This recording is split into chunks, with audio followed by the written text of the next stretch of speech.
Welcome to another Tuesday where we talk about wrestling for the most part and sneak in some sports, kind of, but not really because there's not much going on.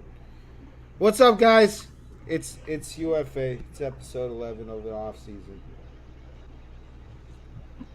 How y'all feeling today?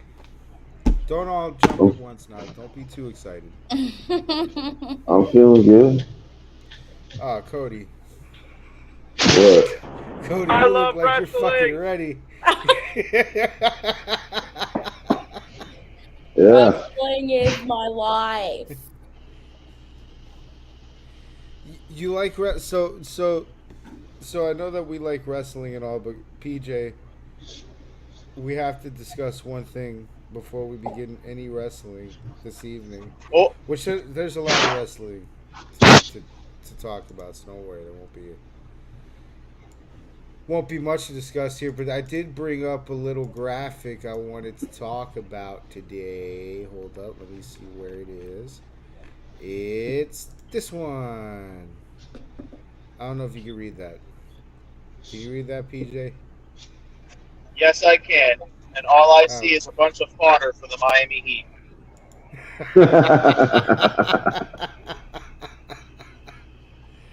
So we got the Sixers tomorrow. Rozier is out.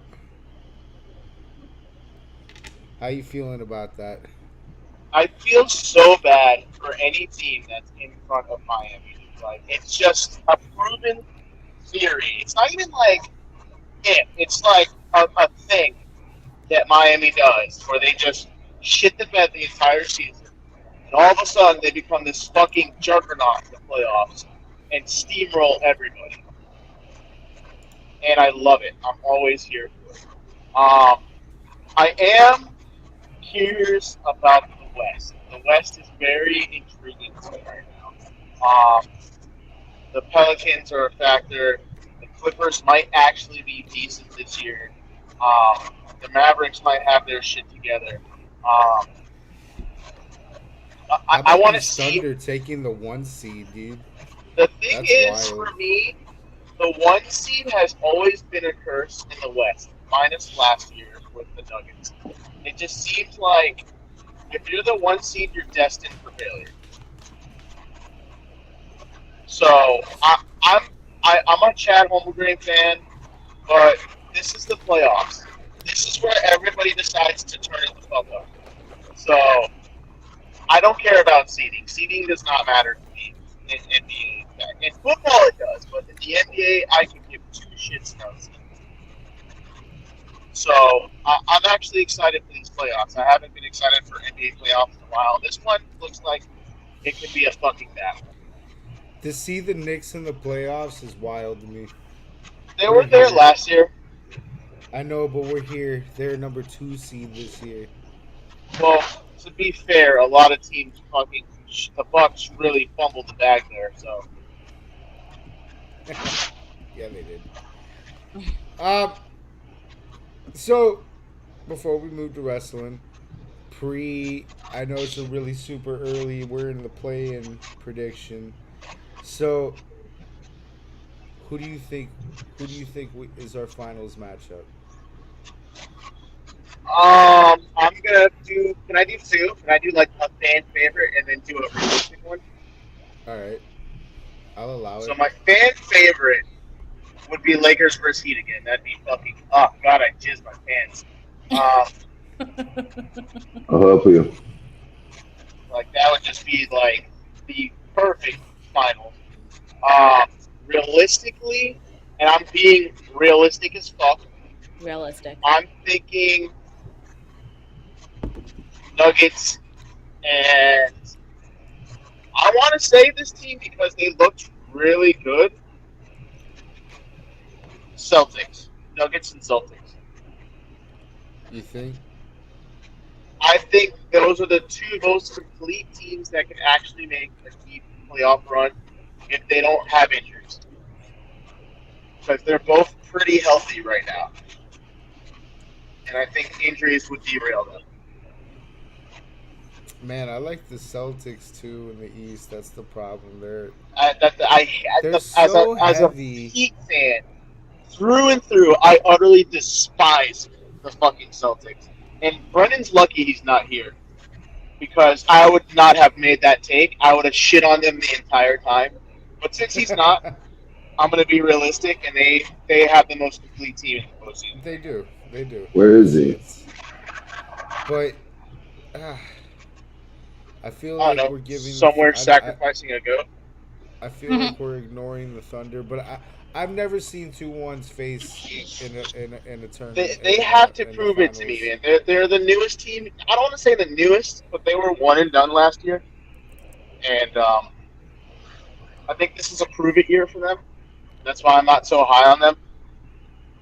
I mean, this happens to the fucking Timberwolves every year. They run to the number 1 or 2 seed, and they get fucking obliterated in the postseason. So until the Thunder can prove otherwise, I'm going to put them in that category. I don't have the Knicks coming out the East. I don't have the Heat coming out the East, unfortunately. I just don't think we have the players. I don't think the Heat have the players to win it all, but I think they have Jimmy fucking Buckets, who just loves to come alive in the playoffs. I think they have enough to make it scary. But I don't think they have... you could just tell, like, every year we get there, but we don't finish because we just don't have that extra star power. Nah, dude, we don't. And as much as people are fucking Tyler Hero fans, trade that fucking man and get someone better. I'm open to trading him only if it's to somebody better. Exactly. That's why, like, the whole Damian Lillard thing I was so fucking excited for. But no, the Milwaukee Bucks had to pick him up and then shit the bed with him. What a joke. Doc Rivers, baby. That's a Doc Rivers masterclass fuck up of a team, bro. All right. Go ahead. He could be balling in Miami right now, but no. Had to be fucking stupid and go to the Bucks. Yeah, he did. All right, so y'all want to talk about some wrestling now, so we can get the other castmates involved. I like how he's gonna shit talk through third party comments all night. I love it. It's fine, the Celtics are gonna do what they do every year: lose to Miami.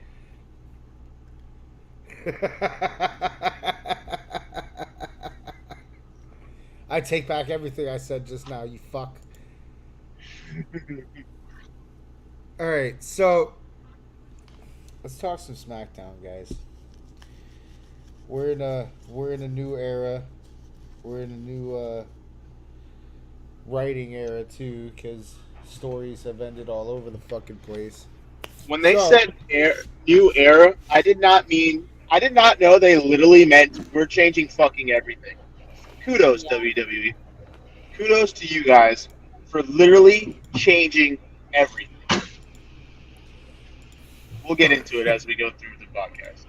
Yeah, dude, they went over everything and said, you know what, just fuck all of this. We're gonna change it. Trash. Fucking put it in the trash. Shout out to Oopa in the comments. Love that. Alright, so SmackDown. We got the fucking... What'd he say? Because I'm in the party chat with him right now. Nah, he just said SmackDown, bro. Okay. Anyway, so we got a Cody Rhodes town hall for the Open. By the way, we're in Detroit, Michigan for SmackDown. Oh, but you're gay. Can I be the first to say that?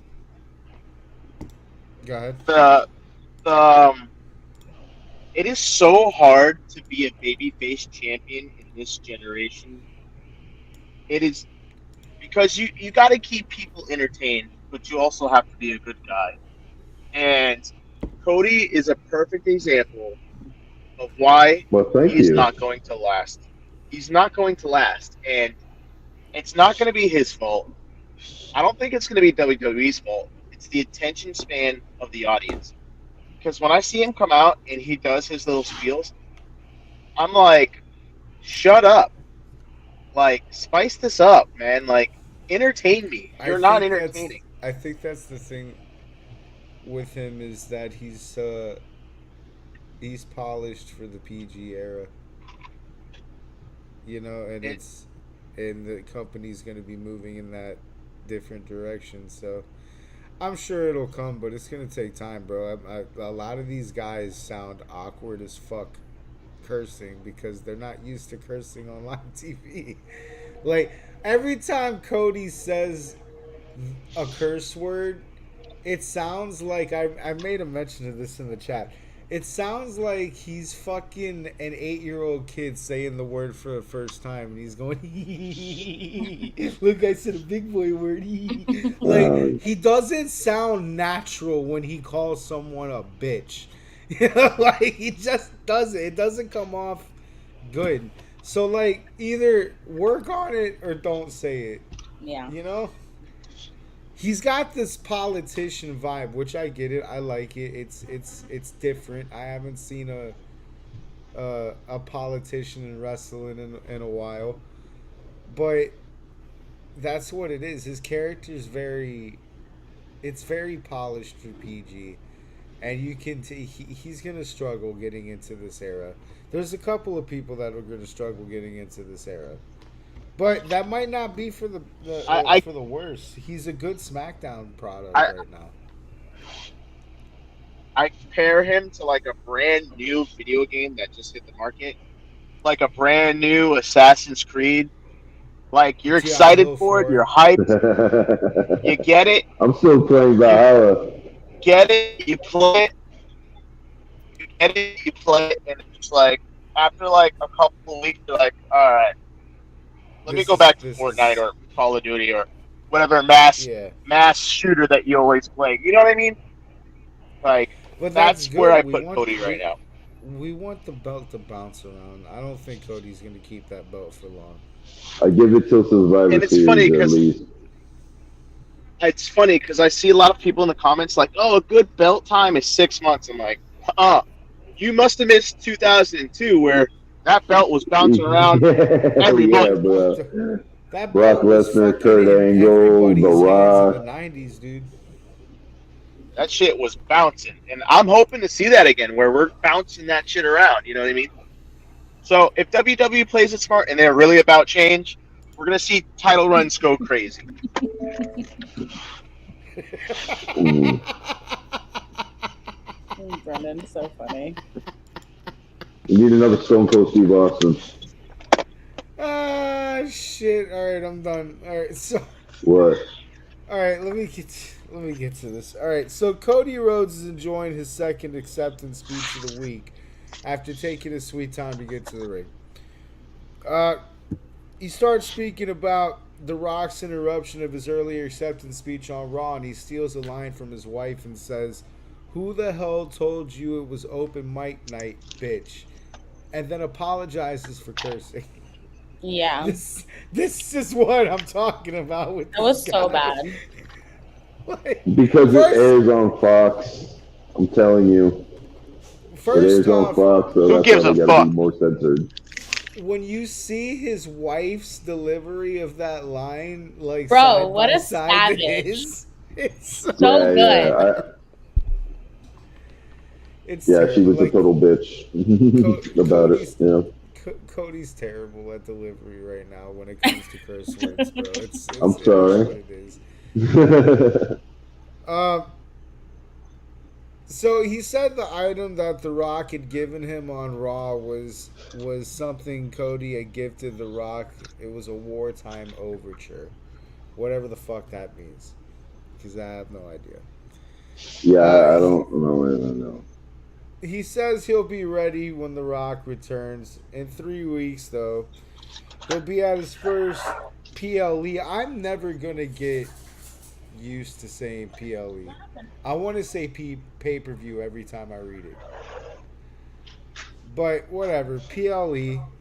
Wait, what does PLE stand for again? Paid live event. Paid live event, okay. It's not pay-per-view events, paid live event. I don't know why they changed it, but they did. Anyway, in three weeks, he's going to be at his first event as champion. He's looking forward to defending it against any of the 6 people that are gunning for him right now. After some more political rally fluff, this whole little town hall concludes. So, can we stop opening shows with Cody Rhodes coming out with the belt? Like, we get it, he's champion, he won, cool. It was a great moment 2 weeks ago. Now it's like, all right, dude. Damn, Move this shit on him. move this shit the fuck along now. Well, I mean, dude, it's like what PJ says. My attention span ain't good. All right? I don't have 2-3 weeks to feed Cody like this, all right? Like, he needs to do something. Like, Yeah. He's gonna calm down after Backlash, don't worry. I like my champions violent and mean. Yeah, so do I. It's enough of the political rallies is basically what I'm saying, bro. No more politics. I want him to put someone through a table. Anyway, so after this we get Bloodline backstage. This is fun. This is signs of shit to come. It's Solo, Jimmy, and Paul heading to what used to be their locker room. It's Cody's locker room now. And Kevin Owens. And Kevin Owens answers it and tells the Bloodline they're not invited. There's a broom closet over there if they would need somewhere to go dress up. That was so hilarious. Solo's pissed about this, says he'll deal with it. But Paul says there's consequences to losing. That locker room belongs to the champ, who's currently Cody, and the only way to get that locker room back is to bring the belt back to the Bloodline, and that's by orders of the tribal chief. So, this is going to be a theme, by the way. They're going to nail this shit home all night. I think we're going to hear orders of the tribal chief like 20 times in this episode. I'm just saying, dude. Like they drill that shit. They drill it. We're building a storyline. See, now that I'm invested in. I'm super invested in it. Yeah, especially with you'll get to a monkey. All right, so after that, we got LA Knight, Santos Escobar, and Bobby Lashley in a triple threat. This is step one to finding the number one contender for Cody Rhodes. While Santos is coming out, there's a backstage interview from earlier where Santos tells the reporter he always has a plan. And the reporter pushes back on this, saying that his plans haven't been working all that great. They attacked Dragon Lee and got Andrade put in a match for them to lose. Santos makes it clear no one in Legado had touched Dragon Lee. So before I continue, it's fucking Carlito, bro. I'm just saying that shit right now. Do you know what cool is? It's fucking Carlito, bro. Carlito's gonna fuck the LWO over. Yeah, he's Cuban. Nah. I know. I listen. I see it. I see it happening. There's gonna. Is it in this episode? Yeah. There's gonna be other signs I will point out. Carlito's the fucking guy, bro. He's acting too sketchy. I know a sketchy Hispanic. I live in South Florida, bro. Well, hold on now. Don't be racist.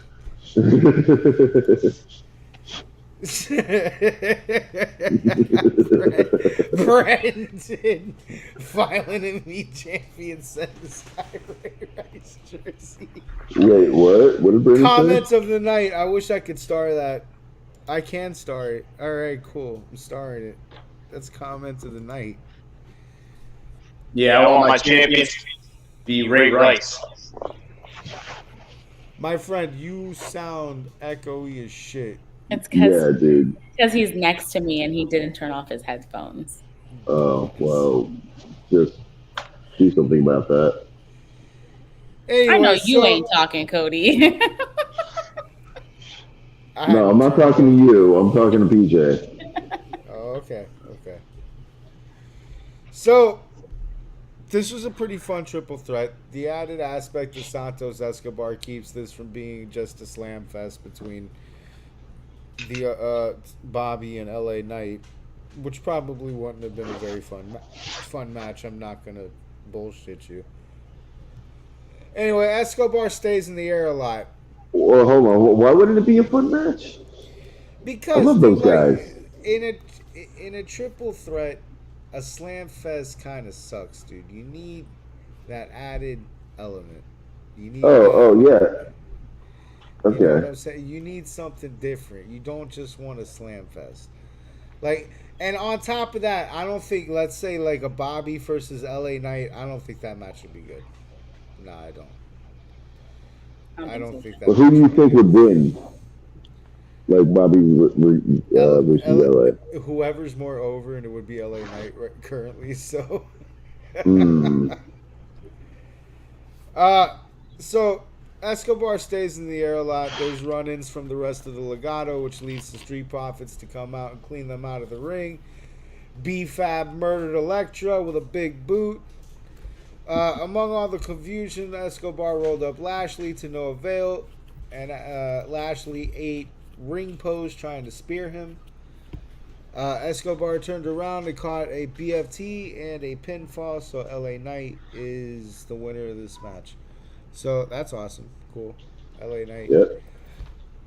Yeah, like conspiracy Tin Hattie theory, I think it's LA Knight that's going to be number one contender for Cody. Ew. I think I don't think so. I think LA Knight loses in the rematch to AJ just to make it heel versus babyface, and AJ drops it because it doesn't make sense to have LA Knight go against babyface. I feel like LA Knight's going to be a good... Well, you know what? AJ's a good call too, but it's going to be the first job. And LA Knight's a good job for Cody. But so is AJ. I don't like that one. I don't mind that one either. See, I don't mind either or. Like, to be honest, I like AJ more because I watched him more. No one gives a fuck about AJ. Fuck him. I will not tolerate this blasphemy in this fucking chat. Yeah, what the fuck? Let him die A first. phenomenal one? Are you kidding me? It's because Monkey hasn't followed his career. Monkey hasn't followed his career. Do you know what it is now?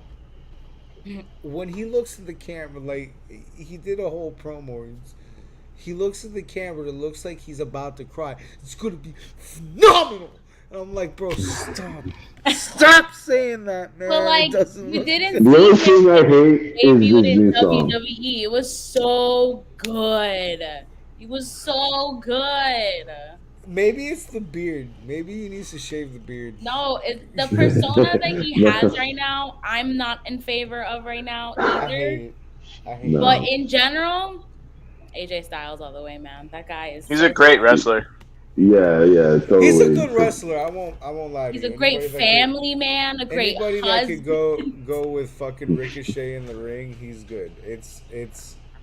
I don't like how WWE is currently booking him. Yeah, his character currently sucks.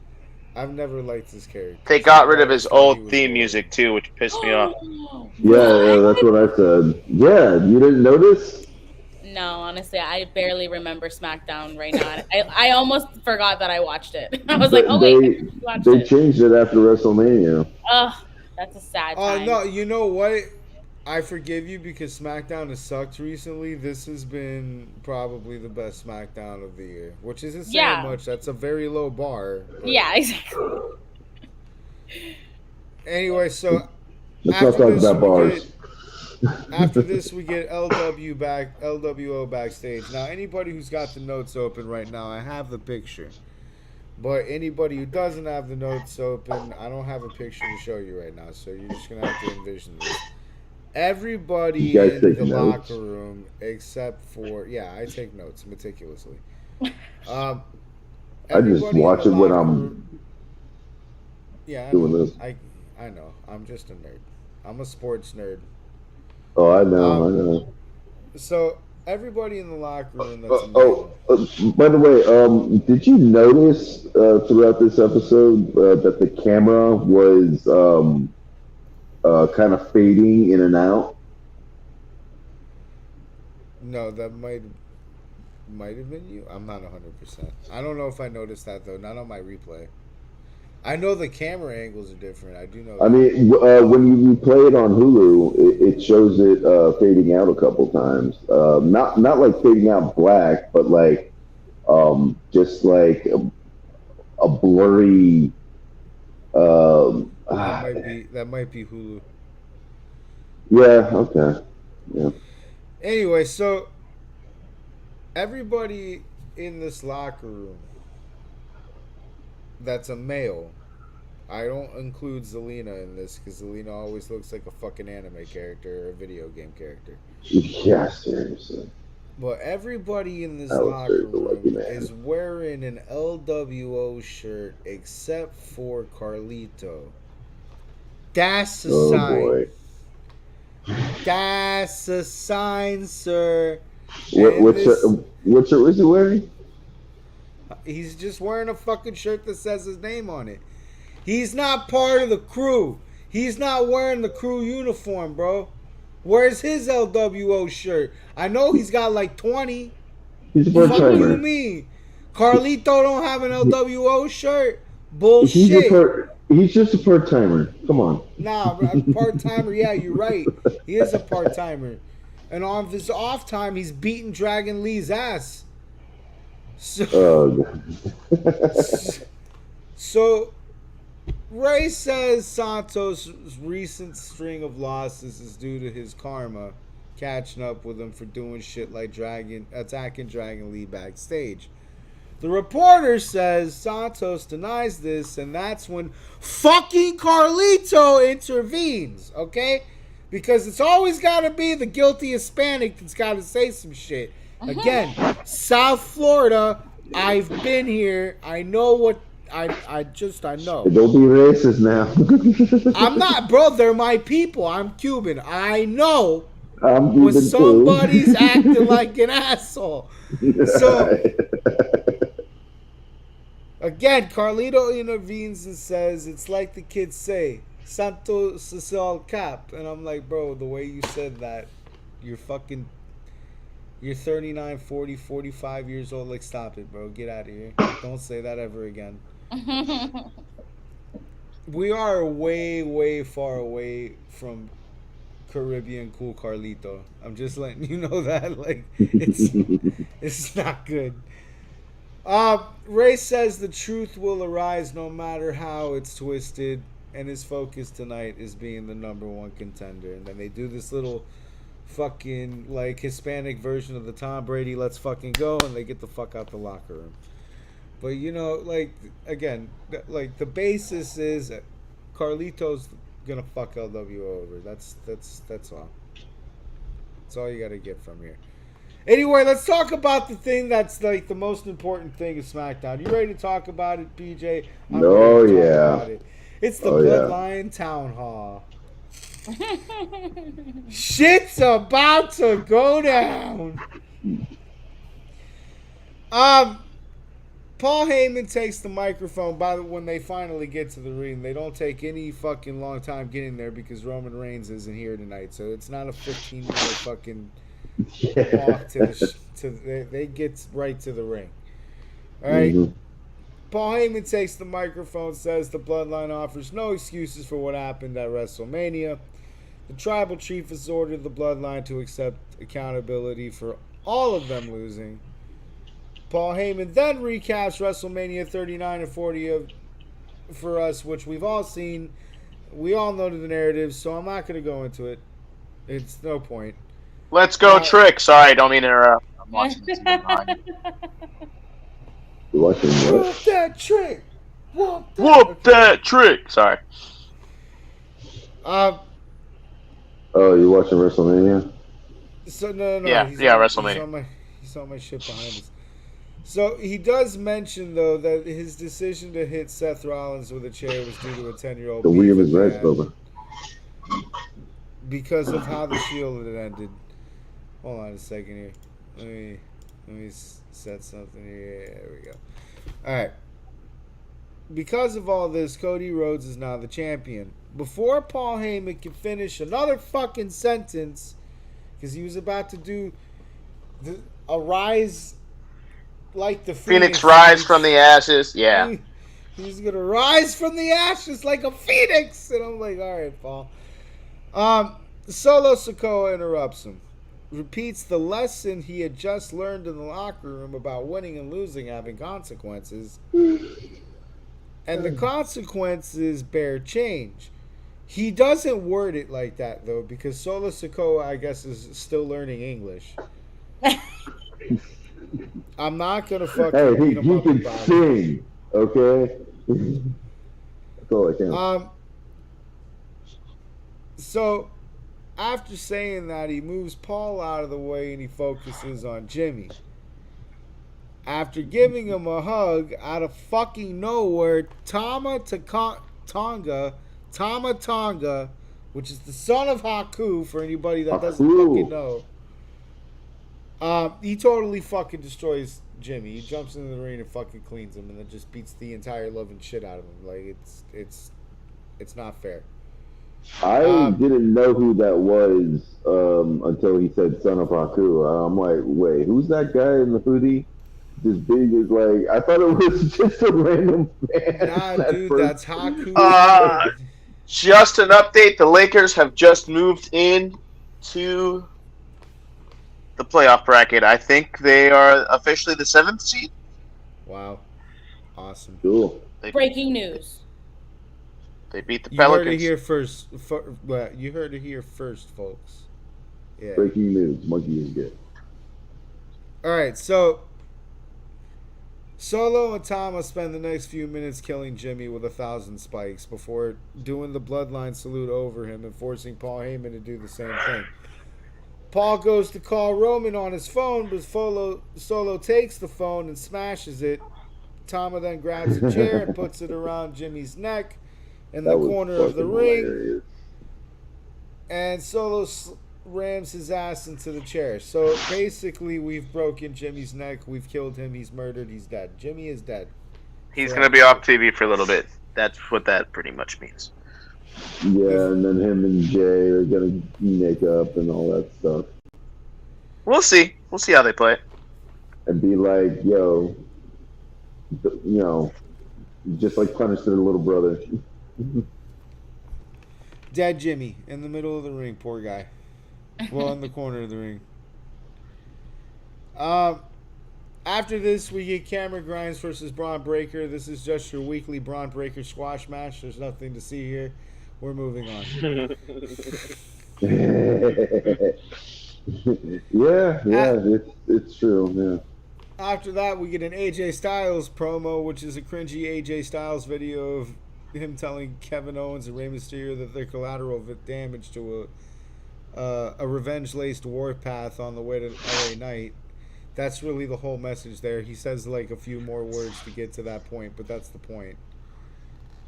And he says, and it'll be phenomenal. I hate that. What? Oh, phenomenal! Like I thought you said something phenomenal.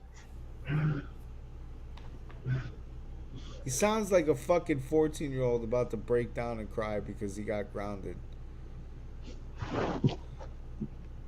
If you ever see this, he's gonna find you. What? Him and his 5'2" ass, bro. Like I have a dog for him, bro. Like it's fine. You have a dog for him. Yeah, my fucking dog will chew him up like a chew toy. Are you kidding me? Like AJ Styles, he's not even intimidating looking, bro. Like he probably could whoop my ass, but I'm gonna laugh at him if he knocks on my door first. That's all I'm gonna say. No, you're gonna give him a big hug and ask for an autograph. No, I'm not. I'm gonna give him a razor and direct it towards. You're gonna be like, "Oh my God, AJ Styles is here, bro!" And just give him dabs. I'm gonna give him some life advice, bro. Just shave your fucking beard, and people will take you more seriously. You're like one of the few people on the planet that. He can tell you the same. No, dude, he's one of the few people on the planet that growing the beard made him look less tough. He looks worse with the beard on, bro. Like. Anyway, whatever. We get a Bailey town hall. Yay! Yay, Bailey. Bailey's acceptance speech, since she's the new champ, Bailey wants to give someone an opportunity for a championship, but Tiffany Stratton comes out looking fucking amazing. Oh, those titties. What? She couldn't keep them motherfucking monsters in that shit the whole night, dude. She was trying. Yeah, oh my god, that was so sad. Yeah, anyways, Tiffy says she totally accepts the open challenge that Bailey was building towards because it's Tiffy time. Bailey says this wasn't an open challenge. She actually had Naomi in mind. Tiffy says she couldn't win a title if it glowed in the dark. Oh. Which was catchy, by the way. I laughed. I cracked up. Nah, you know what? It's Tiffy time. Everything's funny, okay? Yeah. When she's wearing what she's wearing, everything's funny. Okay? Naomi comes out and says, and Tiffy says, we were in the middle of something. And oh, by the way, I already beat you.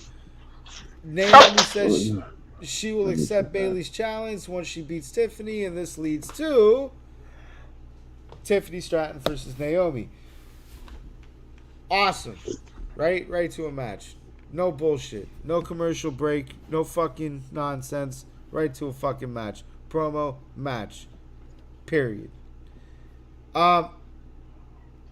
Anyway, her husband's neck is broken. Naomi's husband's neck is broken, but the show must go on. We'll worry about that later, I guess. It's match time with Tiffany Stratton. Tiffy time. God, you're obsessed with her. The rematch, by the way, is way better than the first one, especially for Naomi. Naomi has better looking offense, and Stratton does well selling it, which is great because I haven't seen Stratton really sell shit. So this match is a typical Naomi showcase. It's very entertaining. What I like about this is it isn't a very clean finish of Stratton, so it keeps her strong. We get a reversal of Naomi's turnbuckle butt thing into an Alabama slam. And an attempt for the prettiest moonsault, but Naomi rolls away and Tiffany lands on her feet. Tiffany does a bit of showboating about landing on her feet and then gets rolled up into a jackknife pinfall for a Naomi victory. So I think this is Tiffany's first loss on SmackDown. Wow. Are you okay, Monkey? You okay? I'm not. It sucks. They have Jade Cargill to keep the Goldberg status too. I'm sad. Naomi time. Nah, fuck glow time, alright? She already had her TNA run, alright? This is Tiffy time. Hey, just to remind you, she's a homegirl, okay? She's from Orlando, Florida, alright? So take it easy on Naomi. Tiffy time, bro. Is it her tits or her hair? See that outfit she was wearing? Are you fucking kidding me? Yeah, that flannel outfit. I need to move on before I get fucking divorced. It's the Gilmore Girls outfit. Before you want to get divorced. I need to, it's... Oh, yeah. Wife's gonna pull up. What the fuck are you doing talking about that woman for so long? You spend an hour of your conversation talking about their podcast, talking about Tiffany fucking Stratton. Get the fuck out of here. Yeah, you're divorced. We get an A-Town Down Under promo video, which is just a cringe ass video of them sucking each other off. I don't know what the point of this was. Period. To remind you who the tag team champs are on SmackDown. And to make you hate them more, which is what the WWE is doing. So, good job, because I fucking hate them. I hate them. I've always hated Austin Theory. Grayson Waller is okay because he has an Australian accent. It's fine. I hate Austin Theory. Do you see his gum line? The shit's like the size of my fucking forehead. He has no teeth. It's ridiculous. Bro, I didn't meet Austin Theory, but at a super show last year, I was walking behind him, and that motherfucker's tall. Like, His gum He's tall. Like I expected him to be short, but that nigga's tall. Cody's talking He's about only- his height. We're still he's on his only- gum line. He's as tall as his gum line. He's Oh only yeah, his gum short. line's tall too. Yeah. Well done, Cody. Well done. Wow. Excellente. Excellente.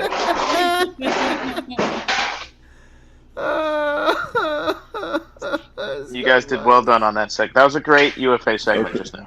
Thank you. Okay.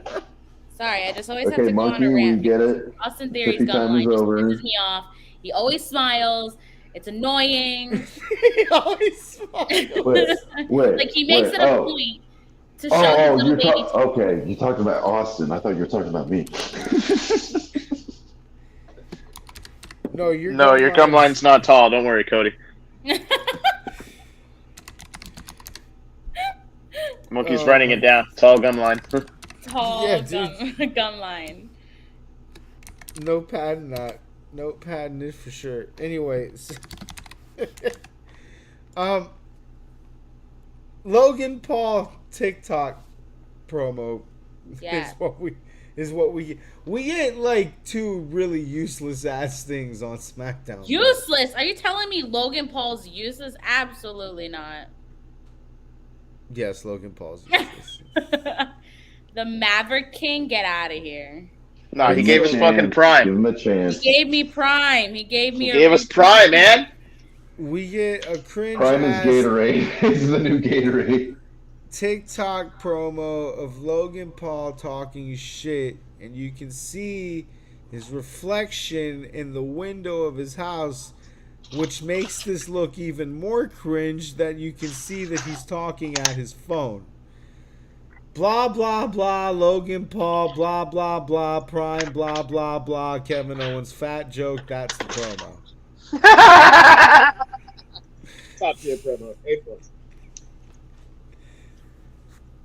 I don't know what the problem is. I think that's just grade A quality content right there from the Maverick Yeah, King. yeah, fucking top notch.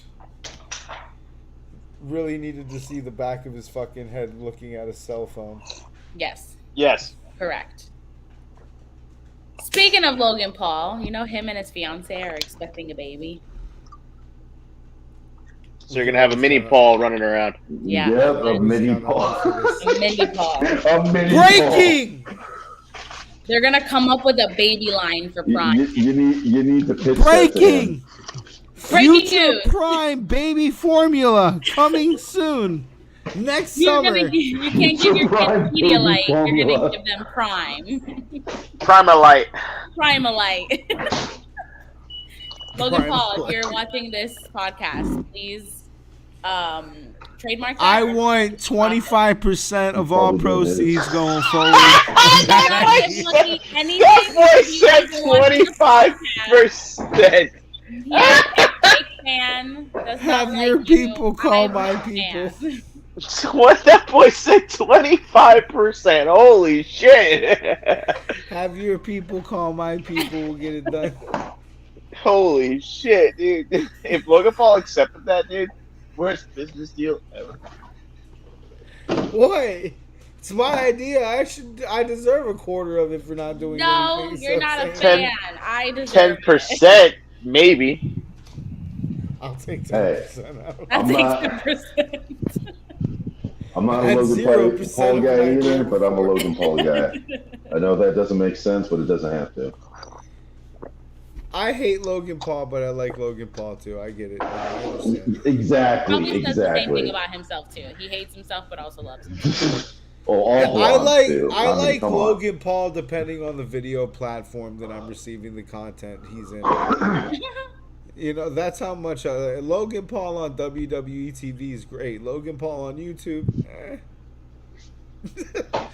eh. Anyway, so Chelsea Green and Piper Niven versus Bianca Belair and Jade Cargill. I'm sorry.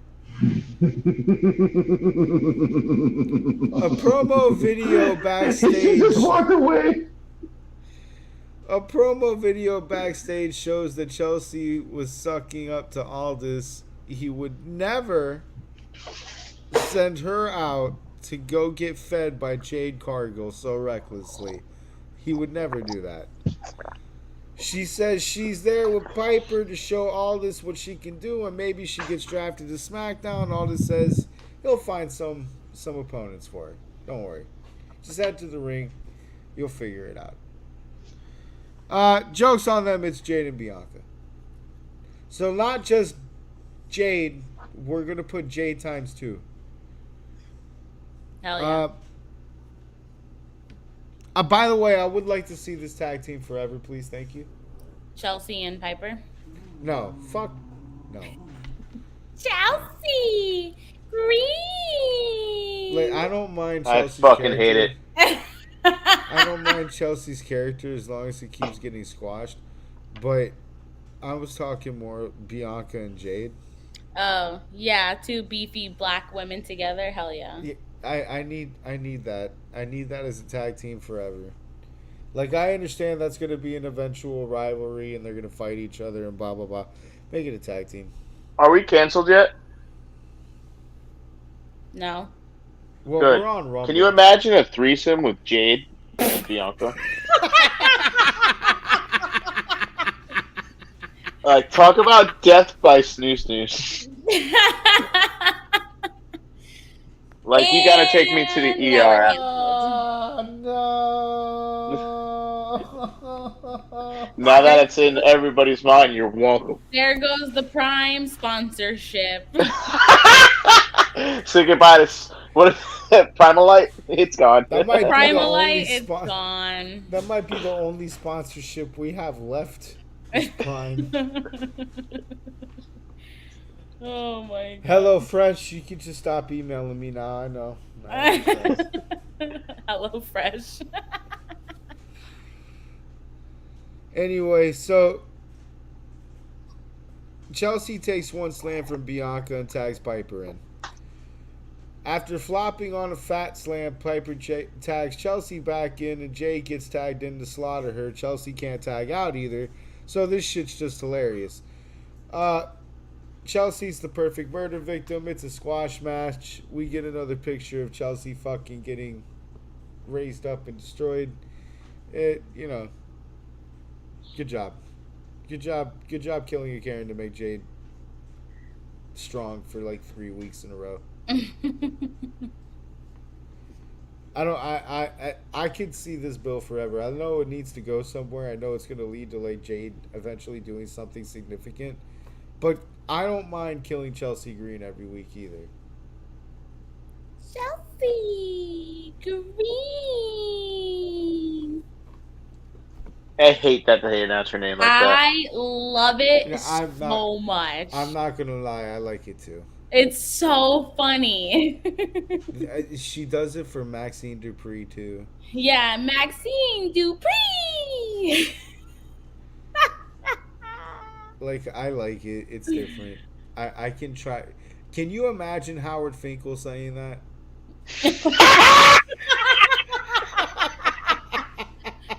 Oh my god.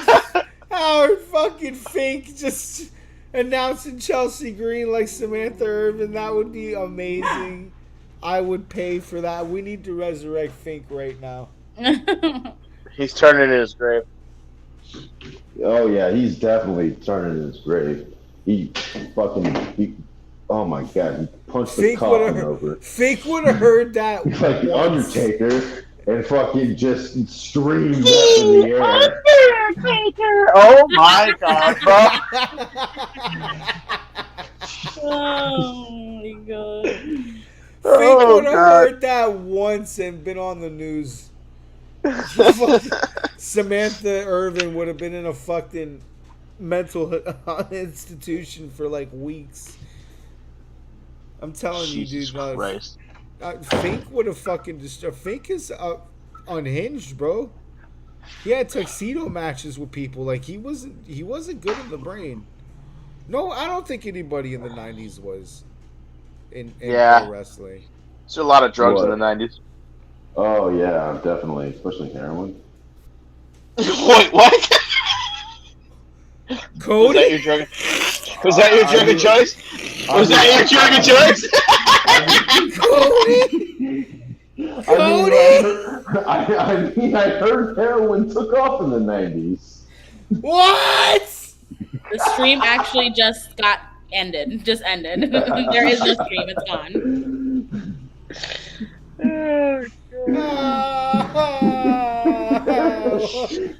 What? Cocaine took off in the 80s. Oh man, he's still got it.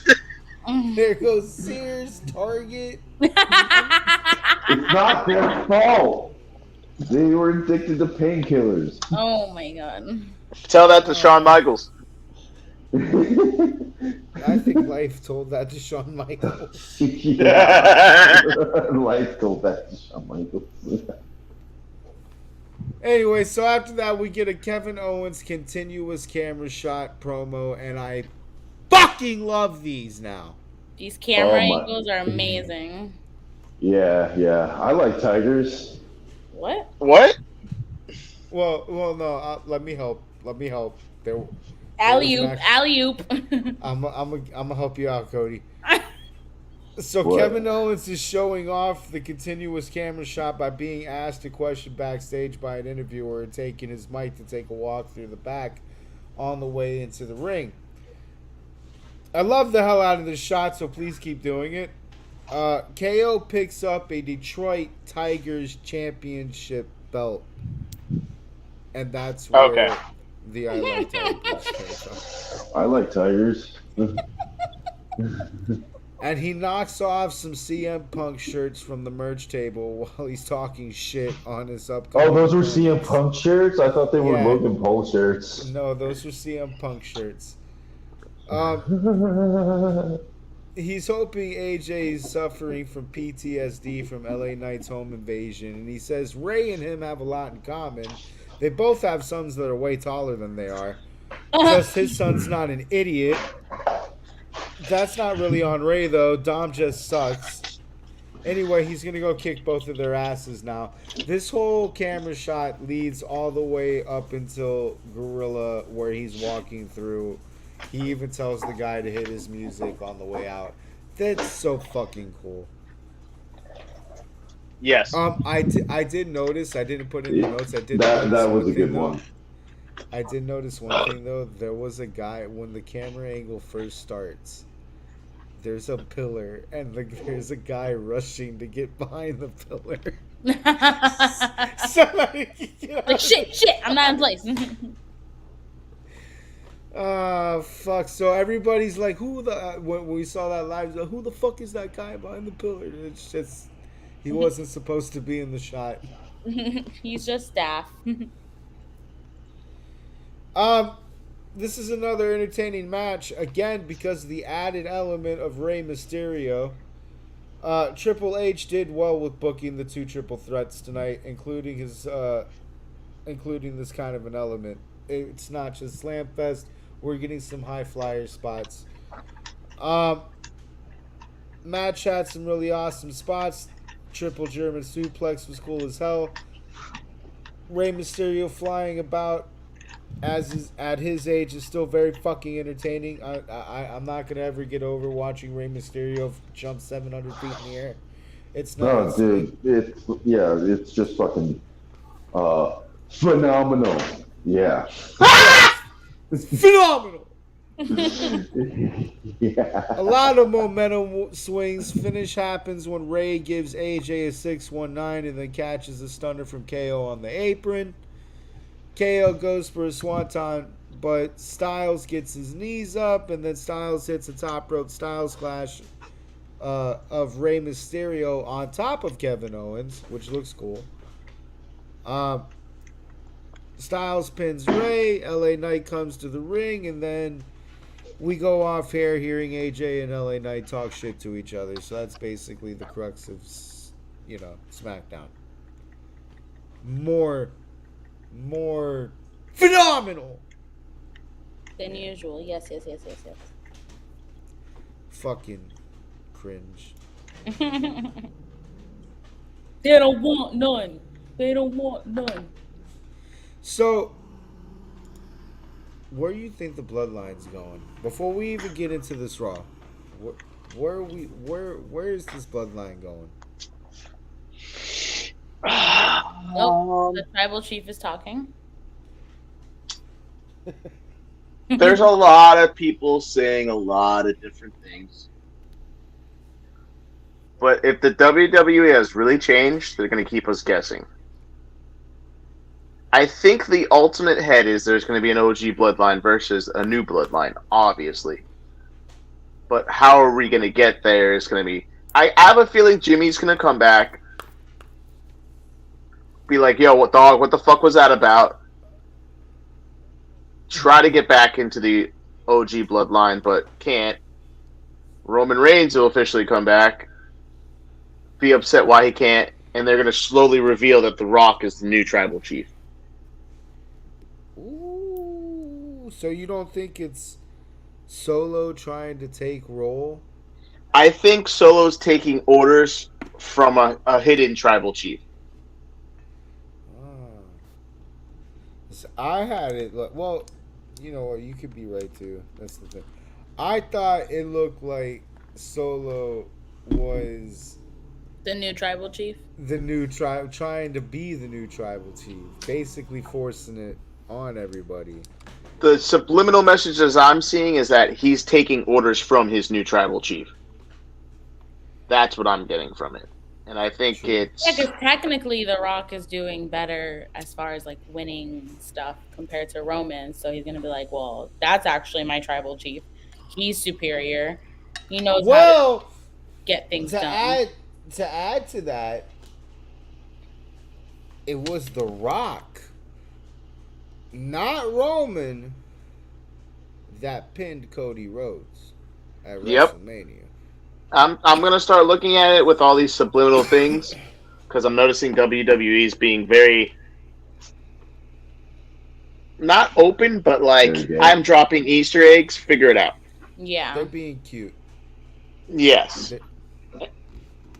So I'm thinking if WWE plays its cards right, it's gonna have Roman and Jimmy still come back and have a few spots where they're in the OG bloodline, but there's tension. And they're doing it for the greater cause. Not even the greater cause. There's just tension. Like they get matches, they start losing a lot, and they're gonna put the blame on Roman and Jimmy, and then eventually a betrayal is gonna happen. Ooh, a little bit of deceit. A little bit of deceit in there, you know, just to add spice, just to build because you can't just have Roman come back. What the fuck? Beat his ass. You know what I mean? You got to add some spice. You got to add some valor to it. You know what I mean? So I think it's going to be a slow burner. It has to be. Roman. Because honestly, this is WWE's. The Rock is filming a movie right now. That's going to take 3 to 6 months. Roman's on vacay. That's going to take a little. The Rock says he's going to be away for about a month, maybe 2 months. I think they're powering through the filming of this new movie for him. So I'm thinking either SummerSlam or Survivor Series is where we're going to see this really start taking motion. When is they got Jimmy dead now, so they got to keep him off. Exactly. So they're going to let this new bloodline run rampant for a little bit, and then slowly integrate Jimmy back, slowly integrate Roman Reigns, and that's when The Rock is going to make his return. You know what I mean? When is War Games? When is that supposed to happen? Survivor Series is War Games, isn't it? Oh. Yeah. Okay, then yeah. Survivor Series is the War Games. Yeah. So that I think SummerSlam will be like a turn, and then the actual match will be War Games. Yeah, that would make sense. Like Bloodline versus Bloodline. That would be sick. I'm not gonna lie. Because honestly, that would the be. Bloodline is WWE's baby right now. Like that is. It's fucking like, great TV. You know what that would be? You know what that would be? A new way of telling the NWO story. Correct, because NWO. This is the biggest thing since the NWO. That would be like watching the NWO split off when they had the Wolf Pack created. Yep. Which I would be totally down for. Which makes sense because Triple H is head of creative, and I know he was. So I know he's recycling content right now, just under a different name. Oh, of course. Give me 1 second. Well, yeah, you're right about it. But I know WWE is going to slow burn Bloodline because that's the baby right now. That is the precious cargo that is keeping WWE entertaining right now. So this content and the fact that they signed Tony, they signed the other guy right after WrestleMania. They're heavily invested in this Bloodline story. So it's going to be fun. Wait, who's Tony? Tony Tonga. The guy that came out and beat Jimmy. Oh, yeah. And they signed the other guy, something Futo. I forgot his name. Jacob Futo got signed literally right after WrestleMania, so he's definitely going to be involved in the Bloodline storyline. When he's introduced, I don't know. I know he's probably going through Performance Center right now, but I expect him to make a head at SummerSlam. It's Tama Tonga and Jacob Fatu. Yeah. Triple H. What? Oh! I thought you said Tommaso Ciampa. You know. I'm just forget what I said. R-Truth, shut the fuck up.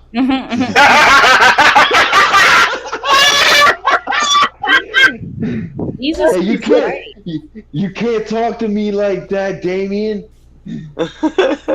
He said, R-Truth, shut the fuck up. It's going to be a fun storyline. They're doing great. I just hope they don't fumble the bag with They don't fumble the bag with the Universal Championship. I just hope that it's not stuck on Cody for unbearable amounts of time. And I think Cody is gonna get 3 to 5 months, and it really depends on how long the route takes. Don't die on me. Oh, I'm sorry. But Cody's got. You know why else Cody's got to be champ right now? Is on top of a lot of motherfuckers are taking vacations. A lot of motherfuckers they need to heal. Yeah. Yeah. That's what I said. Like, Roman needs to deal with his cancer. Fucking Seth needs to deal with his Roman's back. fine. I don't know why that's going around that Roman is not doing well because of his cancer. He's on a permanent pill. It's because someone brought it up in the press conference. That's why.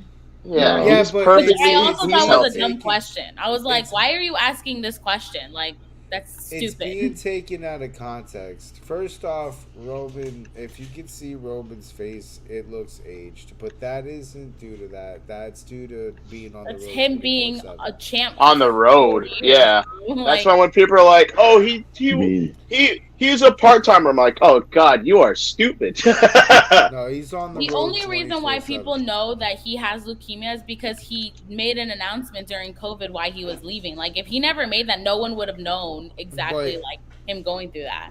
But he did. My name's Joe, and I have cancer.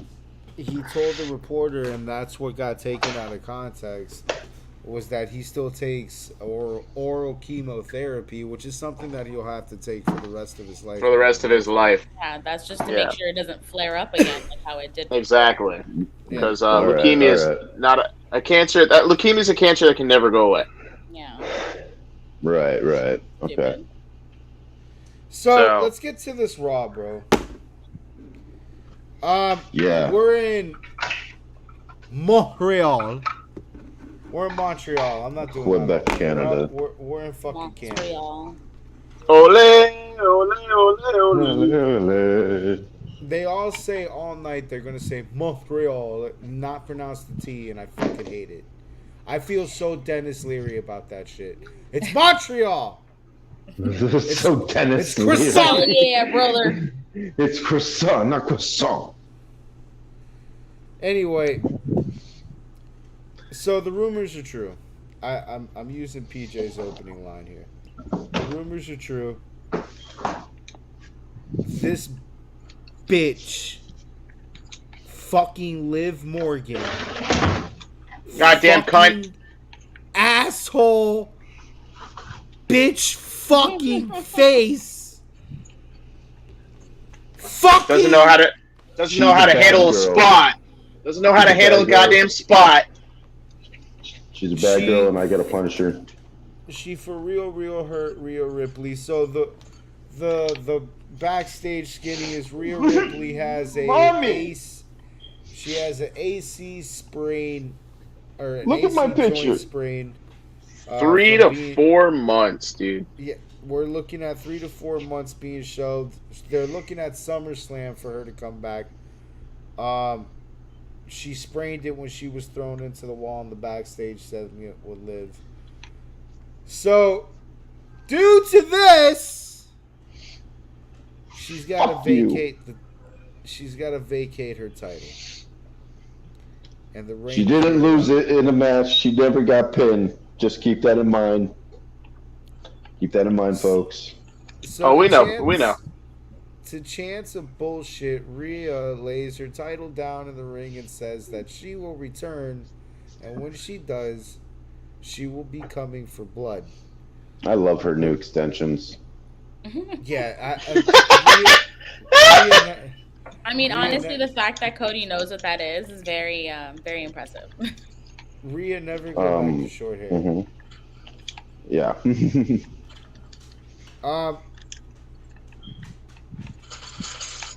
She's blaming Liv's revenge tour for the circumstances. And then Liv comes out to be a bitch, and we see the same shit we've been seeing with Rhea promos where they're separated and some security guards eat some shit for it. If this seems shoehorned, it is. It's because Rhea's for real injured. It sucks. I wonder who's going to be the next women's champion. Oh, probably Nia. So, now, here's the thing that's going to, and before we get into anything, we're going to go back. I love how this podcast, we go to and from kayfabe. I know from books and interviews and fucking shoot promos and blah, blah, blah, blah, blah. Backstage, if you hurt somebody from being careless, that usually in Vince McMahon's companies and in WCW resulted in your push being fucking killed. Like, you put somebody on the rack, so your ass is going on the rack too. However, Triple H, new era, new locker room etiquette, maybe a little more forgiving. He works this into an angle, which it looks like he's already starting to, with having Liv come out while, Rhea's forfeiting the title. I would put the belt on Liv and make sure that Liv has that belt for SummerSlam. And then make Liv squashed to lose the belt to Rhea Ripley. I would have Rhea Ripley come back and put a 30-second Goldberg beatdown on Liv to take the belt back. Who the fuck is in the kitchen right now? Yeah, fucking sorry. Cody. Mute me. No problem. Gotcha. He said, no problem. See you when you get back from the kitchen, sir. Good God. All that clanging. Sounds like we're in a fucking washing machine. Kind of agree, kind of don't agree. I think it's Nia Jax time. It gives Rhea more of an overture to come back and take the title from her. And I think it sends a message to Liv like, hey man, show more caution. I can't put all the heat on Liv because then again, this is the new era, so they're trying their hardest to go all out, which is cool. Like, I'm not gonna lie, the backstage spot. And you know what? A lot of the times it is between Rhea and Liv are friends. So yes. Yeah, I think that was it wasn't supposed to go that far. Right. But I think that storyline was still supposed to happen because it's true. Like, she also got injured with the shoulder injury. She was also out. So like it makes sense. So that's what made me think this was kind of like bullshit. I don't want to say bullshit, but like potentially the WWE like, hey, we're gonna pretend this injury happened just to add some spice to the storyline, which it did. I was legit pissed off. I don't think this was planned, but I think Triple H is going, well, fuck, I can. Are you kidding? This is great. Are you serious? Yeah. Well, I didn't think of this, but now I thought of it. What, are you fucking kidding me? Like, cause I don't think they had plans to shelve Rhea Ripley. Rhea Ripley is selling hard. Like, it's gonna suck for this puts the Judgment Day in a problem. Yeah, it does. I feel like now the boys are gonna feud because Rhea really was the foundation between the three, with Dom like being whatever Rhea said. I think Dom's gonna ditch out. I think so too, because they're not gonna. Damian and Finn are not gonna respect him. They're just gonna treat him like the little kid of the group. They're gonna push JD McDonough more because he's been doing a lot of their brute work, and somehow Finn and Damian are gonna fight on some bullshit. I see it coming too because there's hints to it. Like them fighting, them breaking up. Finn and Damian having a problem. Oh yeah, they've done that multiple times. The only person that's been able to like calm them down is Rhea, and now that she's gone, like they're fucked. Yep. But I don't think this was planned. I do think, however, and this is why, on top of Nia Jax already happened, so it doesn't make sense to beat a dead horse. Yeah. I also think because of the nature of the injury, it being the AC joint, Triple H is going, well, fuck yeah, dude. Now I can really work. I can work this shit into some magic, because circumstantially for their storyline, it makes sense. That is so perfect for that to happen. So yeah, when Rhea comes back, that's I would have Liv have the belt, because that's gonna make that storyline be amazing. But I would have the finish. If Triple H had any balls, I would have Rhea slam Liv. I would have Rhea Goldberg the fuck out of Liv. Not because I hate Liv. I actually really like Liv. I'm just mad at her right now. But I want to see Rhea be that dominant, because she's been that dominant. She's like China 2.0. So come back. You've pissed off the queen bitch. And this is what happens when you piss off the queen bitch. And then put the queen bitch into a fucking real feud with somebody. Like Charlotte. Jade. Charlotte first, then Jade. Or Charlotte. Charlotte or Jade, but Charlotte's... I feel like, again, Charlotte, we've already been there. There's Jade and there's Tiffany, and Tiffany already took a loss. Jade hasn't. I would put her against somebody that's strong. Like, fucking Rhea and Jade would tear the house down. So would Tiffany and Rhea too. Not to mention. Charlotte and Rhea would, but we've already seen it. And we gotta think of new shit. I just don't think Jade is developed enough yet. There's a reason why it took so long for her to get to the WWE. And I still see it in her matches. Yeah, she's squashing, but you can tell, like, she's not WWE ready yet. She's not She's not 15 minutes in the ring ready. Exactly. Which is fine, dude. Like, a lot of these AEW guys come out like that. She can lick her fingers all sexual all she wants. Oh my fucking god.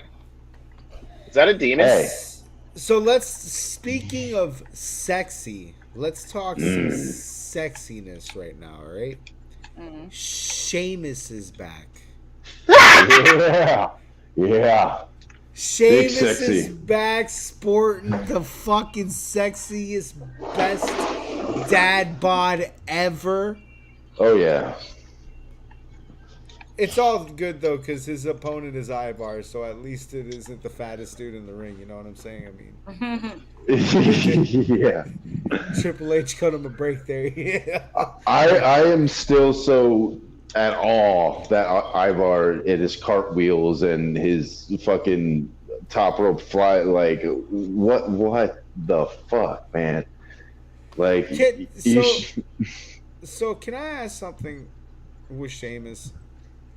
When you go on the show for an injury, aren't you supposed to like keep working out? Like, isn't there rehab involved where you have to keep your body in shape? Wasn't there a problem with his neck or something? Yeah. Okay. So all right, fair, but like, what happened to the rest of them? Why did it look like he rehabbed at a buffet? Your neck is very important, Monkey, to the rest of your body. So if he fuck, I forgot what it's called. If he damaged his neck to a certain extent, he won't be able to work out. You know, like yeah, he can. What about diet? Eat a fucking salad. Put down the shepherd's pie. Hey, it's not his diet. It's the beer drinking. But he's Irish. Leave him alone. God. All Irish people get fat when they're older. They should have waited. They should have waited. Pat gets asked what he thinks about Sheamus, and Pat says he thinks he's trained and trained and trained. Don't know where the fuck he got that from, because it looks like Sheamus 8 and 8 and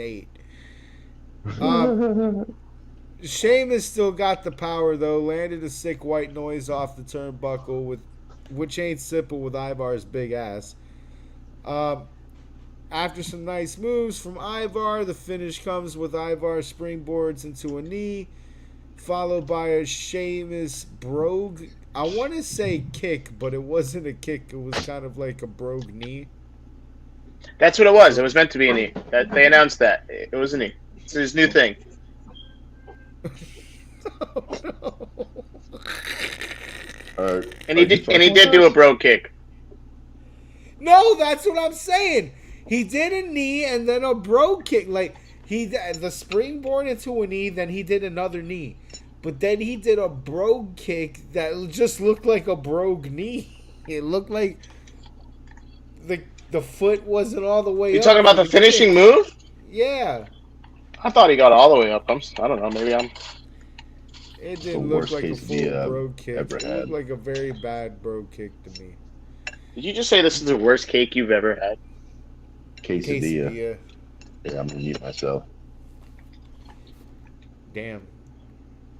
All right, Cody.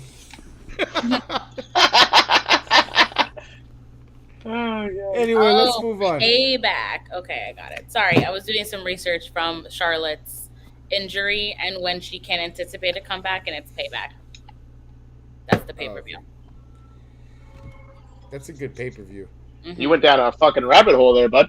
Well, because we were talking about people coming back from injury, and hers is a 9-month injury minimum. I like how she crawled back up the rabbit hole and she was like, "Hey, back, I'm here."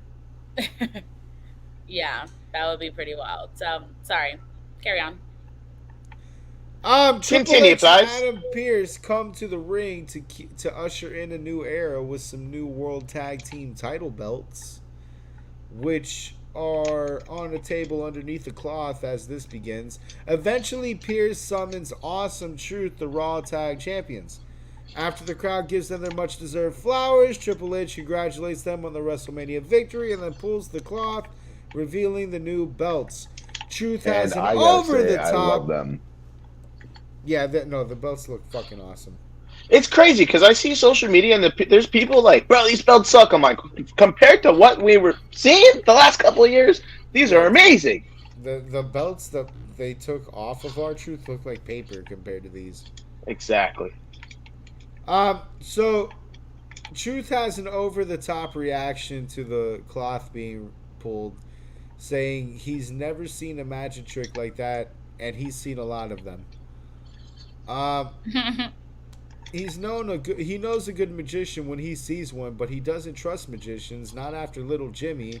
People used to see Little Jimmy. That explains so much. Yes. Okay, that's a 15-year deep explanation of Little Jimmy. All right, because I always wanted to know, and now we know. Little Jimmy's there, but he's you just can't see him because of some shit with a magician somewhere in some point in time. Just saying. This is world ending news. Breaking news. Truth then says this genie has everyone fooled, but he sees right through his charade. He's not Triple H. He's Tommaso Ciampa. Tommaso Ciampa. I love that. They start a French yes movement chant, which was we. So we. Did you notice that Triple H smiled when he turned his head? He's just like he cracked. Dude, no one is safe from R-Truth, bro. We've established this already. R-Truth can't keep anybody in character, dude. Like, between R-Truth and Sami Zayn, they're so funny. Dude, Truth. What? Have you not seen the videos of Sami Zayn? No, she's right. Zayn is hilarious. He's so funny, bro. He not R-Truth funny, bro. But you know, Truth is on another level. He's on him here, and then Sami Zayn. But those are like probably the two funniest superstars that make people break character all the time. You know who's up there, but retired? Santino Marella. Oh, yes. Dude, I miss him. I miss him so What are you talking about, John Cena? That would kill me every single time, bro. You know who's underrated, but he would get a lot of people? Stone Cold, and The Rock. and The Rock. Oh god, dude. I love when I just look at a character and they're trying so hard to keep it together, and the one that's doing it is just like going in, bro. There's so many tellings from that time period where the sport in the backstage was to break the Undertaker. Yes. If they broke the Undertaker, they knew they were funny. They were funny, man. Oh god. There was one person that did it. Who was the one person? Stone Do you Cold. like Stone pie? Cold got him. Oh, Stone Cold was the one who got him?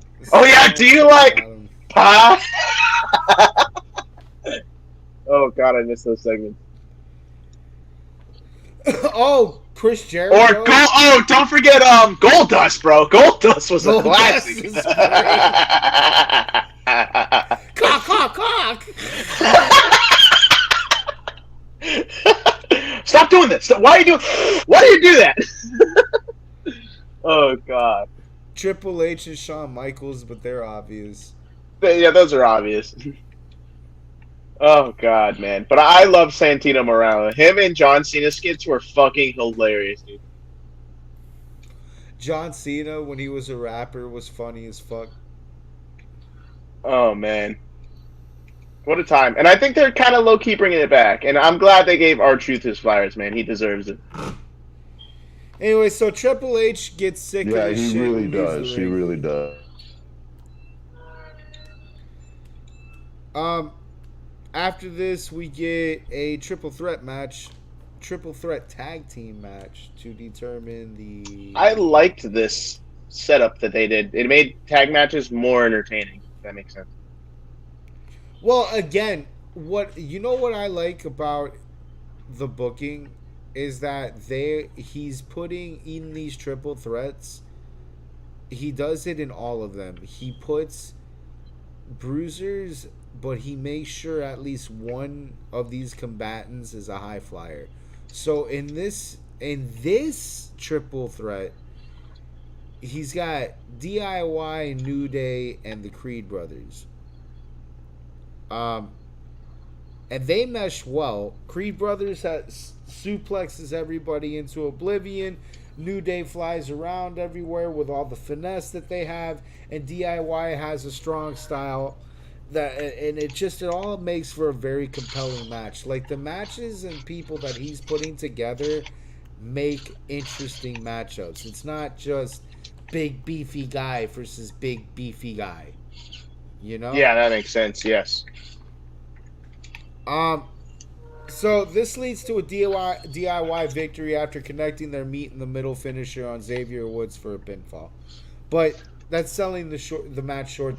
The match was fucking very good. Like it was a very good match. I love how they kept the logo on the DIY logo. Oh yeah, they got and they even break out like they're breaking out fucking the pedigree. I love that shit. So that's gonna be a fun matchup, but we got to talk about something that happens way before we saw all that awesomeness.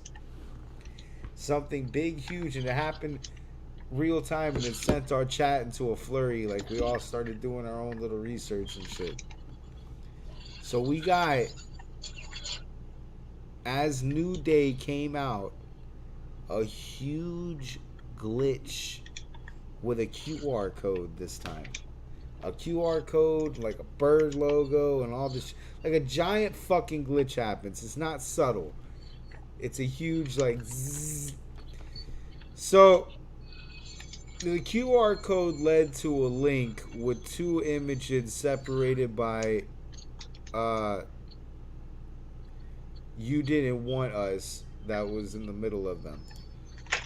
When the images are put together, they lead to another link. This link had a graphic of a guy looking at a shadow of the same bird logo on a wall being lit by a candle fire while someone else is holding a figure of the bird logo.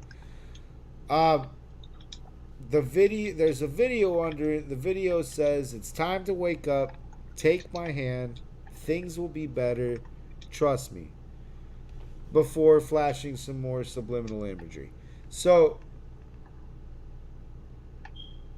I've heard so many things. I know we've talked about this at nausea because of it happening every fucking week.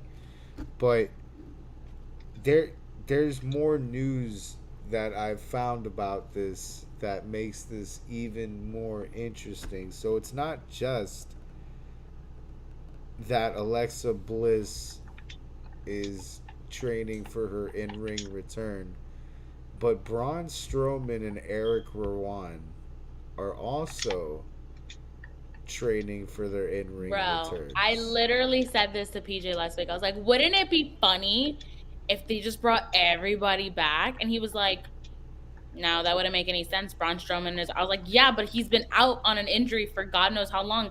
He would definitely want to do it, given that like Bray gave him his entire career. Like he trained him, he let him stay at his house. Like he would do it just because of the memory of him and to bring honor to his name. Braun was so beat up about Bray dying. It was bad. It was so bad. Poor guy, so man. I would expect Braun to be so up about this story. I know Alexa's about it. Yeah, and even Eric too, because he's been wanting to come back to WWE, but this would be like a super big reason to bring him back to like do a whole honor for him. Oh my gosh, Monkey! I watched the documentary and I bawled my eyes out like what documentary? It's ugly. It's ugly crying. Yeah, I was crying so bad. It's ugly crying, dude. They're talking about the Bray Wyatt documentary, Cody. Oh yeah, I haven't watched that yet. No. Actually, I did watch like 15 minutes of it, and then I had to go. You need to like prepare. You gotta get yourself in a room in a safe space with a fucking jar of ice cream. The man bro, said 'cause it's space, safe space. with a jar of With a ice cream, jar of bro. ice Because cream. it's not easy. It is a sad. It is a sad one. It is sad. I still stand on what I said. Braun Strowman's too big of a single start to do that. And even if Braun wanted to do it, WWE wouldn't. Like he's already a merchant seller himself. It doesn't make sense for him I don't know if to we be on know the back that. burner. I It doesn't have make sense for him to be on the back the burner only reason for. why I said it would be good is because in the small bit that Bray and Braun had a rivalry during the COVID time, he kept bringing up, he's like, I still own you. I can still put you back in the trance of what we had. So it could be that Howdy put him back in the trance so he falls under like that whole leadership Not even again. that. What I see happening, from what I'm seeing, and I'm totally pulling this out of my ass, but first off, Pull it out. To PJ's point, Vince McMahon wouldn't do this, Yeah. but Triple H would. Um, it seems like, and even if you brought Braun Strowman back at first as a singles person, You said brag. yeah, I know. Excuse me about that. It seems like these glitches could be Bray Wyatt communicating with people, which would make sense for a dead person. If WWE does that, they are ballsy as fuck because it's very It- iffy how the audience would respond to this. right? Someone get a giant Ouija board. It's either gonna be Bo Dallas or Bray Wyatt behind the glitches, but if they had balls, and Triple H has got some balls recently, it'll be Bray Wyatt that's behind the glitches. But you can bring these guys back at first as I would bring back Alexa's normal Alexa and That's true, Braun yeah. as the destroyer of worlds and Bo Dallas as Bo Dallas and then corrupt them slowly Yeah. like you were just. I would not fuck with the story Bray Wyatt was telling before he died. I Yeah. would just continue it. That was I would bring if there's somebody I'd bring back, it'd be Uncle Howdy, and then he slowly corrupts others. That's what would make sense to me. Yeah. That's But- honestly, yeah. but After watching before that documentary, Uncle Howdy before was not confirmed to be a person. So Uncle Howdy can corrupt Bo Dallas. That is And true. then- because before Bray went, we didn't know who Uncle Howdy was. He was just. We were just starting I to need to smoke corrupt some Alexa weed. Bliss. What the fuck? yeah, that's true. Dude, I'm like very. You don't understand. When Bray Wyatt died, it sucked for me on a whole other level because I was looking forward to his return like no other motherfucker. Me too. And I was so ready for this story. And then they started to tell it. You were all and dude, heartbroken. I was like, yes! Yes! And then he fucking died. Yeah. Yeah. So like if they can bring that story back, and this is how you do it. But if they can bring that story back, it would be great for me because that story was going to be fucking phenomenal. That's God, I love They it. don't want none. They don't want none. yeah, that would be cool. I put Bray in a completely different category for what like everything that he thought of was so meticulous and like had a meaning behind it. That was wild. Bray Wyatt would have had he lived, the best career as a writer. Yeah. When he finally retired from wrestling, Oh yeah. he would have been a writer. That's the one thing that saddened me the most. Is like, dude, your legacy would have gone beyond just you wrestling, dude. Like, you would have made amazing storylines. Yeah. Because all the learned is all of Bray Wyatt's storylines were Bray Wyatt. Yeah. From the start, from development. And he Not development. The Uncle Howdy wasn't, or not the Uncle Howdy. The whatever the fuck his name was, Hungry Howdy or Hefty Howie. That Hefty wasn't him. Howdy. Uncle Uncle Howdy. Howdy. Uncle No, Howdy was Hefty Howie. somebody else in his. Oh yeah, the Hefty. I mean, that was given to him, but then he wanted to change But that. dude, the Jim Jones fucking character that he created with the cult member shit, that was sick. The evil Mr. Rogers. That was all him. Everything. Ever since he changed Hefty Howdy. Bray Wyatt was a walking corn music video, dude. All of his gimmicks. Even the Fiend one. And everybody thinks that the Fiend one was cringy. I was so into No, I that loved shit. it. Who thinks the Fiend is cringy? Who the fuck? Point me in their direction so I can punch him in the throat.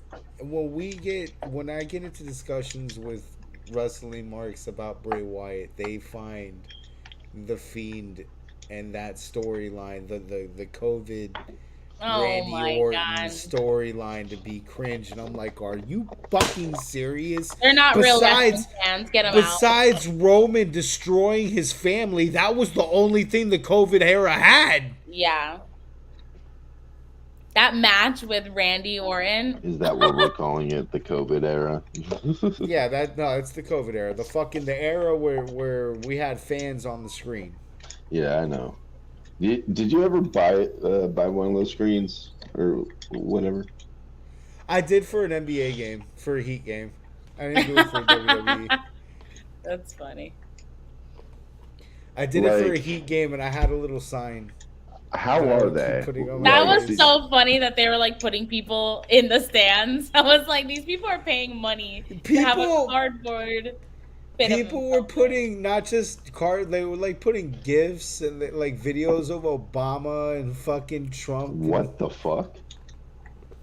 Dude, it was stupid. It was the ultimate troll, to be honest.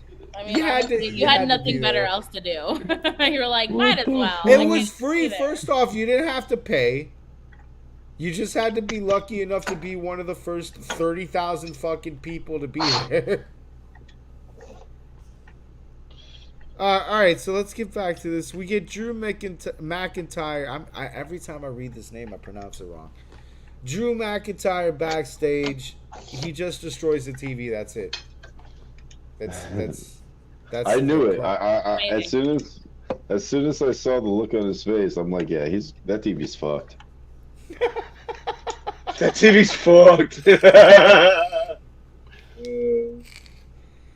After this, we get Indy Hartwell and Candice LeRae versus Ivy Nile and Maxine Dupree.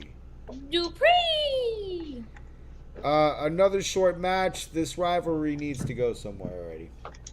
Indy needs to betray Maxine and call it a day. I don't think that's where this is going.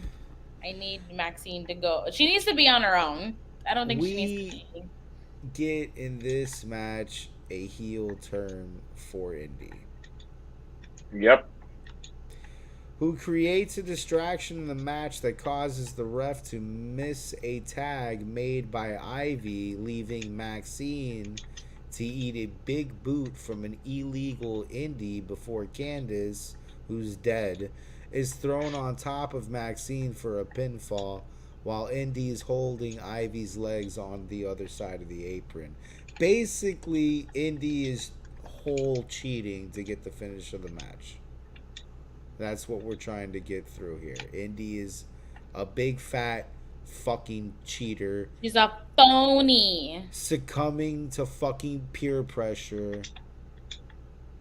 And Candice LeRae's like, I love you again. Oh my gosh, you're doing so good. So, yeah, that's it. Basically, Indy's joining in on the cuntiness. Stupid. That's not what I told him to do. It's not in the script. It's not in the script. After that, we get some Judgment Day filler. Backstage, Damian Priest is assuming leadership position of Judgment Day by hyping everybody up for their assignments tonight. That's it. Although, as we were discussing earlier, there is a little sign of tension. Finn Balor in this whole thing brings up, like Damien's focusing Dom and JD on Andrade, and fucking he's focusing Finn Balor on this match against Jey Uso, and Damien's sitting back and waiting to see, because that's the number one contender. Finn makes a little side, and it's subtle, dude. It's not supposed to be caught, but you catch it. A side like, hey, shouldn't we be focused on getting the tag team titles back? Nah, man, you're supposed to be focused on tonight and fucking Jey Uso up. So go out there, get him, Tiger. Basically, it's a little quick. It's a little, all right, let me go back out there. You right. But you could tell that wasn't just said for no fucking reason. You know what I'm saying? Like, there's gonna, again, in the future, I think there's gonna be something with Finn and Damien. That would be a good match. I want Finn to bring back Demon Finn. Demon Finn? Yeah. Demon Finn. After that, we get Andrade versus Dom Mysterio.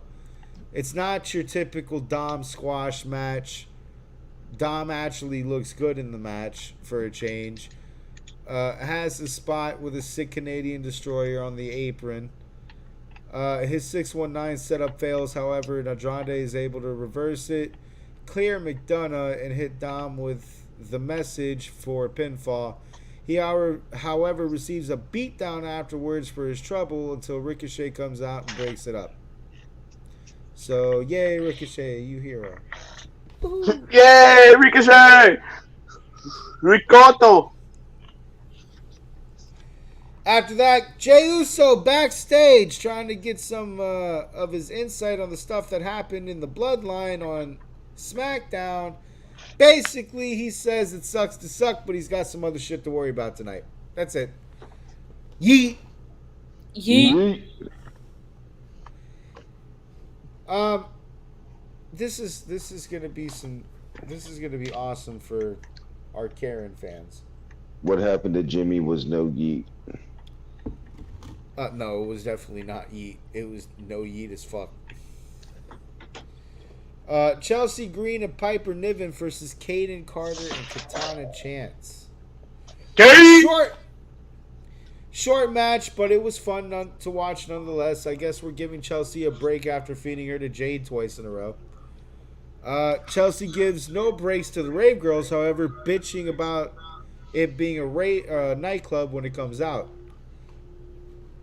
There's nothing really special to note in the match, but a very terrible double team from Piper and Chelsea that saw Piper throw Kaden into Chelsea's fist, but it airmails and it looks horrendous. Also, the finish, which was Kaden getting ready to slam Chelsea with Katana jumping off her body onto Piper, who caught Katana midair and threw her ass into oblivion, then in crossbody Kaden, who was pinning Chelsea so that Chelsea could score a pinfall instead. So, lucky roll up. Chelsea gets a win. Everybody's happy. That's Chelsea Green! Yeah, that. Jesus Christ. Oh, come My on. ears are going to be ringing. Yeah, those. My ears are going to be fucking ringing from this match between the Chelsea Green and the Chelsea Green. All right, so Liv Morgan backstage. I fucking hate this bitch right now. But whatever. Okay, so basically here's the promo. Oh, boo-hoo. I killed Rhea. No one gave a fuck when she killed me. Suck it, nerds. I'm a bitch now. Like, that was the Liv Morgan promo. Yeah. I don't have it. don't have anything to say on that. Sorry, I'm Are we scrolling. canceling her? Huh? Are we canceling? PJ says, "Are we canceling Liv?" Oh, she's so canceled. No. Right She's so canceled. but she's so canceled right now. Fucking hurting mommy like that. What's wrong with you? The disrespect. The only person that's supposed to botch other characters is Mommy's Zach. shoulders were already weak from carrying the fucking division. From carrying the Judgment Day. Okay. So after this, we get the weekly Cody Rhodes town hall. Oh my god. You're welcome. So over it. Here's my problem too. He appears on both brands.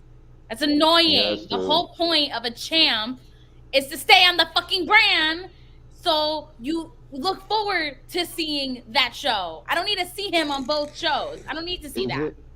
Isn't he Raw too? Like, No, he's SmackDown. Oh, he's on SmackDown. Which is where he fucking belongs. Come on, Cody, you should know this. then why was he on Raw the whole time last year? There you go, Cody. Here we have come to the problem that we are having. He's oversaturated. It's not even fun anymore.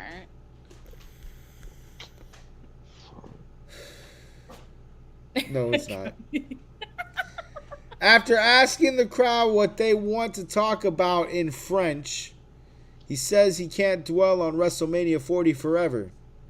So let's dwell on WrestleMania 40 some more and give a big thank you to Seth Rollins sitting at home. We find some time to talk some more shit on The Rock. Says he has no doubt The Rock will make him bleed, but if Cody bleeds, The Rock will bleed with him, and there's no amount of training that can prevent that. Didn't we talk about this like literally last Raw, and not this past Right? SmackDown, but like the last SmackDown? I feel like we're just saying the same thing. Like, do we have no other writer for Cody? Like anything else? No, we don't want to talk about anything else. We're not trying anymore. All the money went towards up to All Cody. all the writing is being used on the other storylines right now, clearly. He also brings up the bloodline, and he brings up the bloodline and his confusion on what's going on there. But let's dwell on WrestleMania 40 some more, and call out Jey Uso. Jay heads to the ring while Pat McAfee is committing his best Montreal Yeet job. Fucking amazing.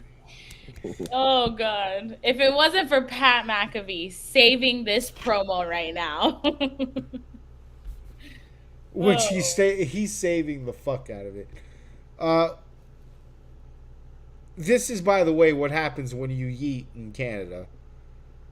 After Pat is done yeeting everywhere, Cody offers to have Jay's back during his match with Finn, but Jay declines, stating he's got to do it on his own, Oos. Cody takes his leave with a parting until we yeet again dad joke. Fucking Cody, dude. best part of the entire promo. And dude, the way he delivers it, I'm just like, you fucking goddamn it. It's so I good. bet you he felt so cool after that one. He went backstage. Yeah, bro. He's like, and Jay, until we yeet again. And I'm like, oh my god.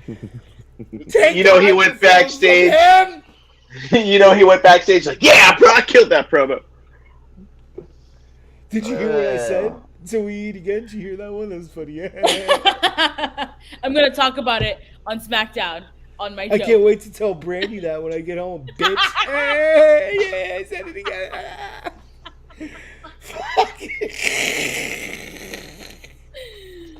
Oh my god. What a dweeb.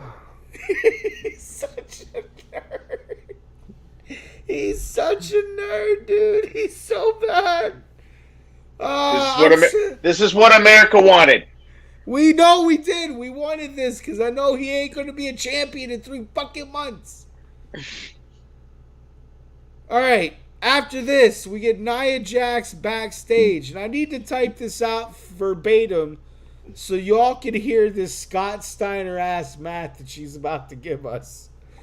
There are two types of people in this world: people who care about Rhea and people who want to see her get her revenge. She's neither. There are also two types of people in this world: people that fear Nia Jax and those who learn to feel Nia Jax. That is 4 people. That is 4 types of people.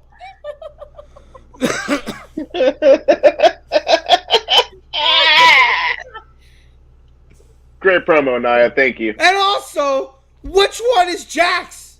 Is she even a person? Does Nia Jax exist?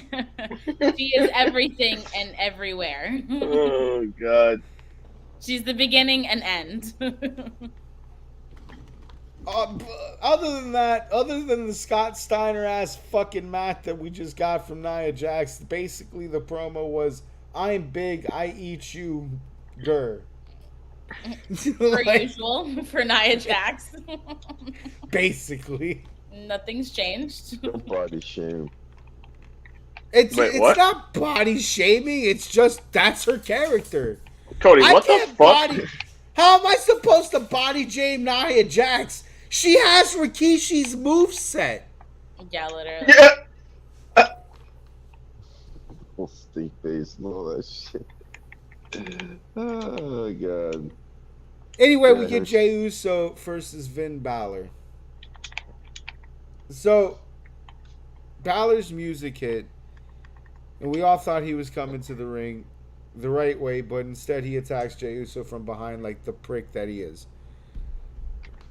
And that's how he starts the match, but otherwise this is a Jey Uso showcase that keeps cutting away to Priest watching from the back.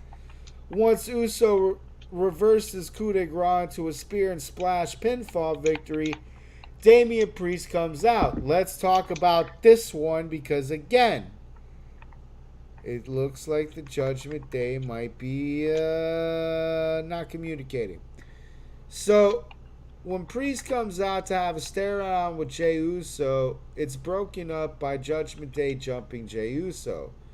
Priest didn't look particularly pleased about all that, while Finn Balor was screaming in his face. Uso, by the way, escapes into the crowd and traverses through the whole arena until he finds just Sami Zayn sitting outside of the arena. But it's another, and this one's an even more creative, continuous camera shot. And it's going to go on for like ever. We saw the camera go from Jey Uso escaping up the crowd, going through the ring, going to see Sami outside, Sami Zayn sitting out saying, "Hey, I'm at the building where it all started, so I'm going to walk through the front door." Sami then goes back through the arena where Jey Uso came from and goes down the fucking crowd, and it's all one camera shot. This is one entire continuous shot. Fucking gorgeous. More I nutted. please. I nutted watching that. Can you imagine you're in the back, you're getting a hot dog because you're fat, and then Sami Zayn just pops up next to you? It's like, "Hey, man." Like, "Oh." What's up, buddy? You enjoying your glizzy? Just sitting there ordering your 7th fucking hot dog and a trash Your can flies. Your 7th $13 hot dog and a trash can flies from the face. And it's Sami Zayn, like, music hitting and all.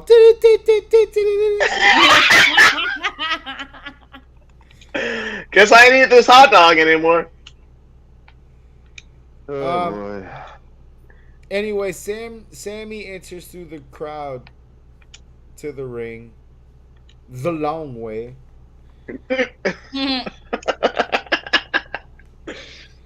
It's a very compelling IC title match. It gets underway once Chad makes his way to the ring. These guys lit the house on fire. Yeah, they did. Budget Kurt Angle looked great in this match. This match had 1,000 German suplexes. Low budget. With a spot that had a ring around the rosy German suplex attempt shit. They basically kept going around each other trying to get a German suplex, and it looked hella funny. Almost fucked up Chad Gable, but thank God he didn't get fucked. Dude, dropped him on his fucking head. Bro, I thought he was fucked, dude. I was like, oh shit. Oh, I thought it was over. Yeah. About to draws this motherfucker. I thought he was actually going to beat Kurt Angle with a broken freaking neck. Yeah, literally. Then he would have been able to prove it. He would have been able to wrestle on a broken freaking neck. Anyway, this match also has 100 ankle locks. Speaking of Kurt Angle, he's probably somewhere nutting watching this match. Eventually, Sammy hits his haluva for a pinfall and tries to be have a good sportsman moment with Chad, who quickly raises his hand and storms out the ring. Sammy goes to celebrate with his family and his German suplex from behind by Gable. Gable then proceeds to wreck Sammy in front of his family, giving him an ankle lock on the top rope. Show goes out. Chad Gable is full fucking heel now. Thank God, finally, man. I think they're gonna have a match at Backlash. I'm pretty sure they definitely should. What happens to Alpha Academy? They were bad before. I hope you guys know they were heels before. Not Otis. Yeah.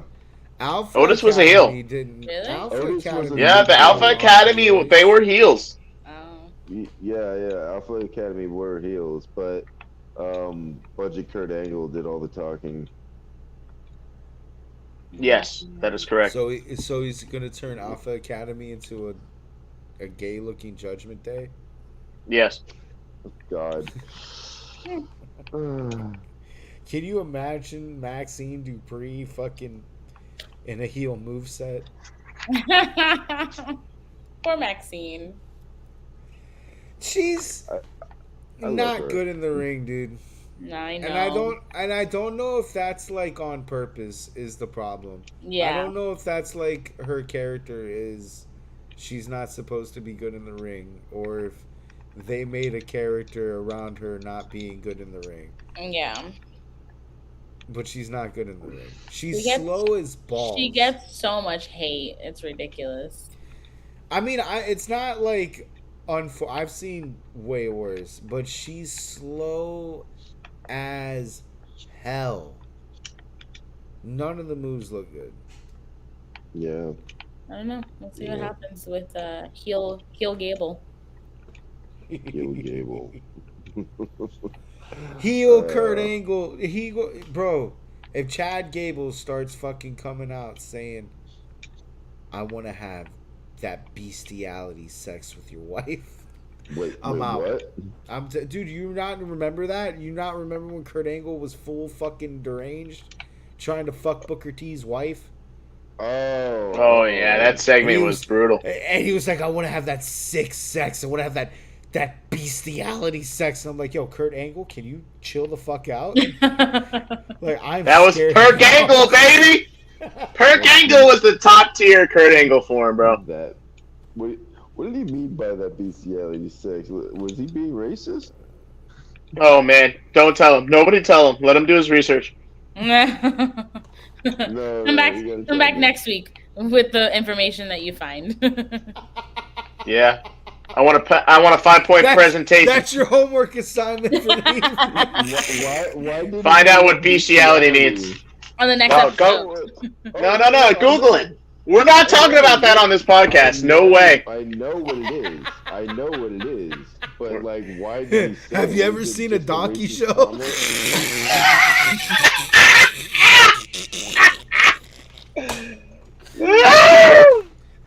You're asking why? I don't know, because he was off of Kurt Angle in his early 2000s. Kurt Angle. You Kurt know Angle was what? the shit, dude. Burke Angle. Burke Angle was top tier. Top tier, man. And the funny thing is, the WrestleMania Sean was past his grace point at this point, but everybody call it the Coke versus Perk match. Perk Angle versus Coke Michaels would have been a Coke fucking Michaels, bro. That would have been a killer, dude. They would have tore the house down, either in their minds or for real. Like it would have been all right though. Like. Oh man, I missed the early 2000s. Throw fucking See No Evil Kane in the mix. Oh, you got. Oh yeah, magic. fuck yeah. We got fucking magic, baby. WWE missed that opportunity. That was the worst version of Kane, dude. See No Evil Kane. That was. I love that movie. No, I love that movie. God damn it, Cody. I loved that movie too when I was like very obsessed with WWE. But if you watch that movie objectively as a movie fan, that movie's fucking terrible. Okay, well I'll give it a watch again. But you know what? Because you I know what? haven't seen it in a very long time. You know what? It also is that movie led to like that character of Kane in WWE, and that character of Kane was what character? He R-worded Lita, dude. Oh yeah. You know, made her have a baby. I can't believe they played that as a segment too. The whole Lita, Kane, and Edge storyline was insane to me, bro. Yeah. And it all started with them having sex on TV, bro. Like, what the fuck was WWE doing? I'm scared. Why are we doing this? Oh man, that shit would not fly in today's WWE. And they reference it in the game, dude. Oh yeah. Really? Yes, they They do. reference it in the game. Like, there's a whole like side mission with Lita where you like talk about her ex Kane, and I'm like, no, you're not telling kids to fucking research the Kane and Lita angle, bro. That's no. Well, They don't need to know that, dude. They're gonna find out eventually. Have them find out on their own terms. Yeah. Yes, that's what I meant. When was Kane and Lita fucking a thing? And then they go on the internet and they just, it's it. That's the end of it. It's over. It's over. Yeah. Your innocence has been ruined. Anyway, so that was SmackDown. That was Raw. What do we think? We're Excellent. Honestly, We're in an excellent direction right now. We're in an awesome place. We're going places. We're doing in an awesome things. place. It's a great time to be alive. It's a great time to love wrestling. Wrestling has never been funner in the last 15 years than right now. We needed it. See, it all started by taking that fucking belt from Roman Reigns. Me and my ex-girlfriend used to love wrestling. Well, remember, Roman wrestling. carried us here. He brought us to the promised land.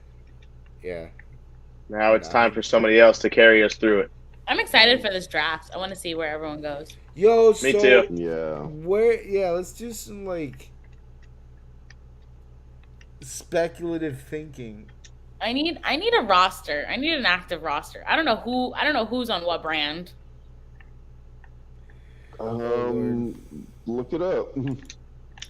I feel like we should do an episode of that, like the week before they start the draft. All right, so you know what, you got a good idea because I need research time too. So, all right, let's look at WWE draft date. Isn't it at the end of this month? April 26th. So we've got one more UFA next week before that. It starts next Friday? Yeah. Okay, so then next week we can start kicking off on the 26th, concludes on the 29th on Raw. Yeah, we can do that. We'll do like our predictions and why do we think that and whatever. And is NXT a part of this draft? Is that what Yes. I saw? Yes, NXT is part of the You draft. can bring up people from NXT into the draft, into Raw or SmackDown. Can NXT? I'm really hoping. I hope they bring in Trick. I really do. I'm hoping for a Trick Williams come up. Bro, I don't know if you guys saw Stand and Deliver, but I don't think there's Trick Williams' match in Stand and Deliver. I know that. I saw that. His entrance was electric, dude. Like, I've never seen a superstar more over since Stone Cold Steve Austin. It's that chant, dude. It's him and Booker T have made that chant into something unhuman, bro, and it's amazing.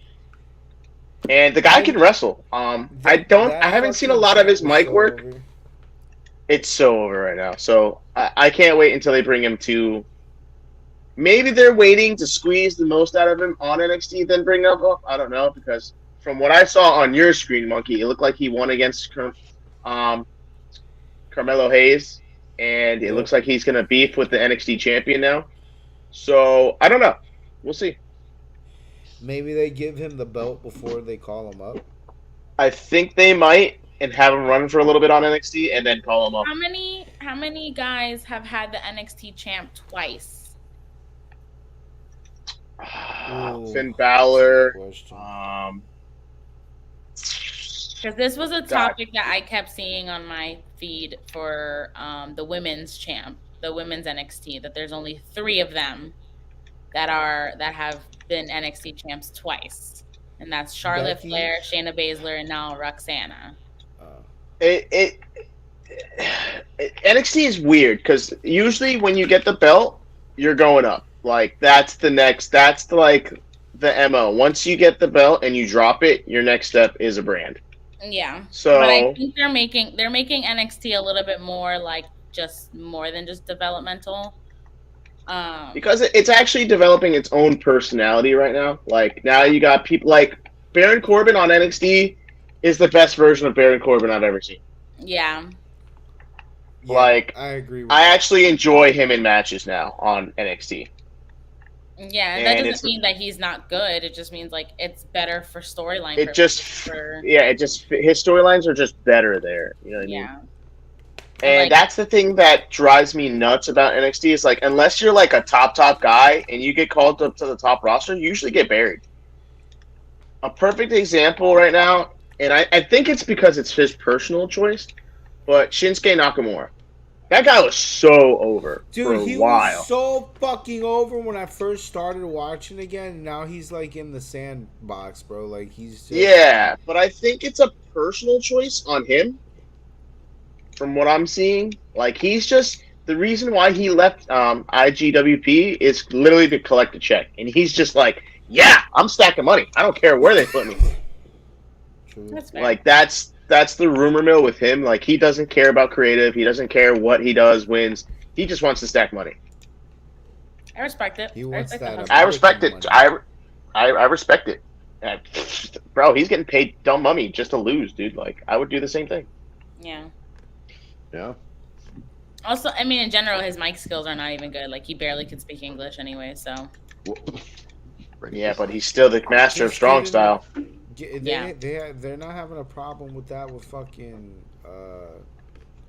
damage control. Yeah. Well, I think it's like what makes Asuka unique is like she just like does gibberish, and like it's like me watching anime. Nah, she's excellent of talking shit and not any kind of English at all. It's so funny. It's like me watching anime and not having the subtitles on. It's like, oh my gosh, I'm just imagining. Fucking love it, bro. She'll literally just go. I'm all for it. She's so funny. Every time they do a move, they're like, woo! Yeah. You know what I mean? Like the shit talk is phenomenal in Japan, dude. Like hell yes. But yeah. I mean, I just don't want them to bury. Who else got the call? Like Finn Balor, man. He got one shot, and now he's. I mean, it's cool. He's in Judgment Day, but like. Well, he had the title. He was the first person to get. Well, he got hurt. He got hurt and never got a chance at it again. And then he eventually went back to NXT to help the people there, and then he came back up. So like Like, feel like they've he's- missed the mark on so much shit in Yeah. WWE. Like, the whole Finn Balor versus Bray Wyatt.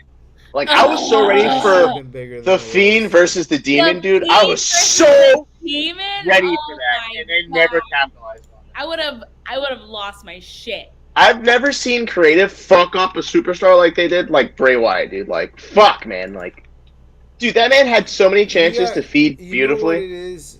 You know what it is? It's Vince McMahon didn't like that character. Yeah.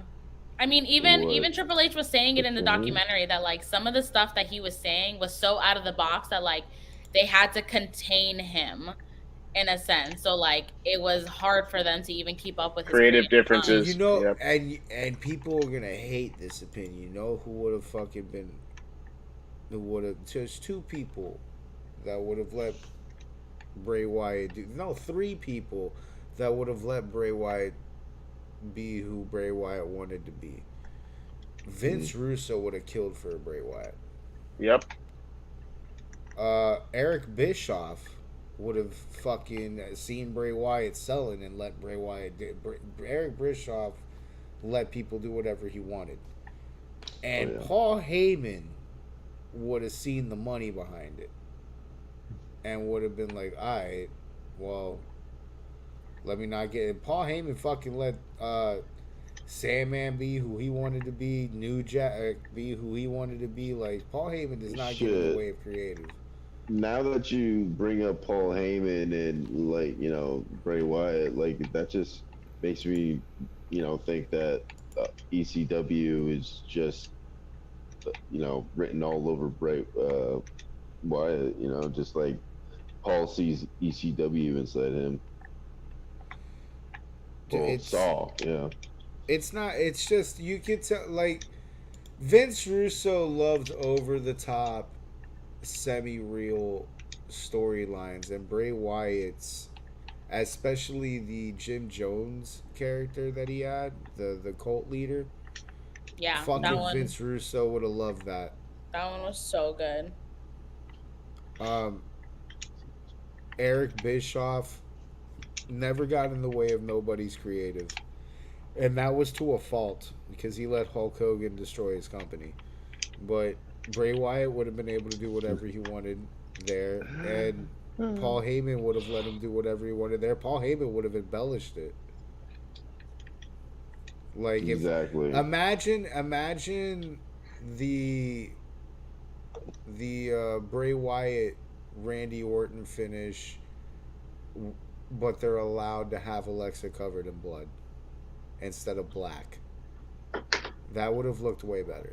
Yeah, I was really confused with that whole thing. I was like, oh, It was because of Fox. makes sense. You're Not even allowed that. I don't know why Randy Orton That's got the win standards. over that one. I don't know why they put Randy over because of Oh, that. I don't know what the finish on Randy Orton. I don't understand, but the black for blood was because in the PG era you're not supposed to have blood. Yeah. So that their answer to that was just to have black, and it looks stupid.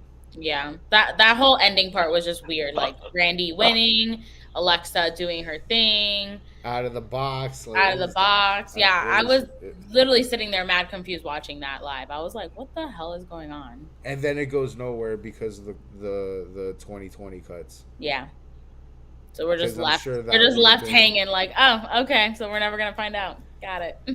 Because I'm sure that would have been like an insane Part 3. Yeah, it would have been like a message that like we would have to put together, and he would do more stuff like that. It was looking like Alexa was gonna take the power. Yeah, I was thinking what she was gonna do was that she was harnessing the power of Abigail, and that she was gonna go against Bray, like, hey, you're not doing what I've been telling you to do, so now I'm taking my host, and I'm gonna take control of this. That's where I thought that was gonna go. And But imagine Bray Wyatt losing a 1-on-1 to Alexa Bliss. What the fuck? that'd be wild because In that storyline, it would have worked. yeah, because he obeyed Sister Abigail. That was like his weakness. in that storyline, it would have worked if Alexa harnessed Abigail's powers. She could have beat Bray Wyatt, and that would have looked insane, bro. Like, Yeah. so many things could have happened. And Fuck, bro. You're Damn, right. I'm such a good writer. Bray Wyatt got fucked on a lot of these stories, dude. Yeah. And it's not the build, it's fucked out always of the his life, finishes. He got fucked out of a lot of these finishes, dude. Yeah. Finn shouldn't have Rest went in peace. over. Seth shouldn't have went over. Randy shouldn't have went over. Like, I was mad about all of it. Well, Finn didn't go over first initially. Finn lost. Yeah, but in the rematch, I think Finn went over. If I'm not. Yeah, they were throwing the Fiend to a lot of fucking people, and I'm just like, dude, this kind of defeats the purpose of this character. You're supposed to make the Fiend unbeatable and make Bray You're Wyatt supposed vulnerable. to bill him like the Undertaker. Yeah, that was the point of having the Bray Wyatt Fiend character. Like, he pops in every so often. Like, they did everything perfect with the Demon. The Demon version Finn Balor was perfect. Like, every time Demon came out, Finn Balor was getting that dub. You know what I mean? Like, Yeah. and I was expecting to Bray Wyatt to be the same. Like, okay, if the Fiend's coming out, this is a fucking win. You know what I mean? Like, but the thing is, the enticing lore is that you don't bring out the Fiend that often. Like, I could watch Bray Wyatt lose 5 matches, but the Fiend's coming out, I'm like, yo, let's go, we're out here. Like, Yeah. I know the man means fucking business, you know? I don't know. I think there was also a writer's block at that time. I could be fucking wrong, but, like, the stories during that time were shitty. They also they had very limited wrestlers that they can use with COVID and people feeling weird about wrestling in general. So That, and there wasn't a lot of people that wanted to be involved in Bray Wyatt's storyline. That's true. he asked for a lot. Like, the extremities of, like, physicality wise, like, you had to be able to be okay going through. Not just that, just the aesthetics of the storyline. That's true, yeah. There's not a lot of people that are willing to get covered in blood, go into a weird match with a fucking fake looking demon, and it some people take themselves a little too seriously in that industry, and it limits their ability to be in creative storylines. Yeah. Like, imagine Hulk trying to convince Hulk Hogan to go into a program with the demon or the Fiend. Bray That would be Wyatt. so good, actually. I would watch that. But Hulk Hogan wouldn't do it. Yeah. Hulk would never do it. Hulk would never wrestle a guy like that. Stone Cold would never wrestle the Fiend Bray Wyatt. The Rock would never wrestle the Fiend Bray Wyatt. Like, it's hard to take the character seriously for a lot of those guys, which sucks. But then you got people like Randy Orton was a great pair for that because he's cracked in the brain. He hears voices in his head. Undertaker would have been... Dude, the Undertaker versus Bray Wyatt would have been a dream match. If Undertaker was in the right... Or Bray Wyatt was, like, in the right decade. Or Kane and Bray Wyatt would have been a great match. Yeah. WWE just couldn't handle that. Couldn't handle it at the time. In But that on that era, note, guys, not a lot of keep going. convincing people. In that era, Yeah. there's not a lot of convincing people to put into a match with a demented figure from beyond. But all right, yeah, it's 2.5 hours. We went through SmackDown. We went through all. There's a lot of fucking shit. We got a play-in tournament coming to a conclusion by the time we come on next live for Tuesday. So we'll have some NBA involved. Yes, sir. So do your homework, Cody and Do your Vivian. homework. Get ready for the draft. There's 2 drafts we got to get ready for. Is the WWE draft. Yo, once NFL football draft. comes around, Cody is disappearing. Me too, because I don't know anything about football. I mean, I can join for comic relief. Yeah, me too, man. Yeah, I saw that guy explode. He didn't catch the ball. Cody's gonna get his football education from us, and I don't know if that's going to be a good or a bad thing. I mean, I've learned a lot of football things just like hearing this podcast, to be completely honest with you. So I don't know if that's a good or a bad thing. no, it's good. It's good. We're honestly not bad at No, our you're football not. advice. It's just We're actually you add a pretty good on little it. thing to it, you know, with the back and forth bickering of who has bigger balls, you know. Oh yeah, and so far my balls are the biggest. Oh God, here we go. I can't wait to take that belt away from you. Dude. I can't wait for you to try and lose. I can't wait to do it. I'm going to be such a nerd this year. You know what's gonna annoy the fuck out of me? None of us are gonna win it, and it's gonna be some rando when we invite it to the league. It's gonna be me. Motherfucker keeps on calling me. How Like it would funny be would like that be? fucking who would it? Burke. Burke wins the title. Like what kind of shit is that? Yeah, Bird comes out of left field and he fucking finally joins the podcast again with the belt just to be like, hey, I have it. Like me, you, and Brendan have to make a pact where we cannot let any others besides us win this belt. 3 versus Because then we're 14. never gonna see it again. They're gonna lose it. It's gonna be gone.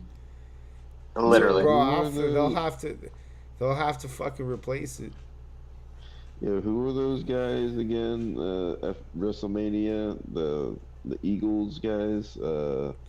Jason Kelsey and I don't. Some other faggot. Brandon Is it Rob Long Johnson or some something shit like that?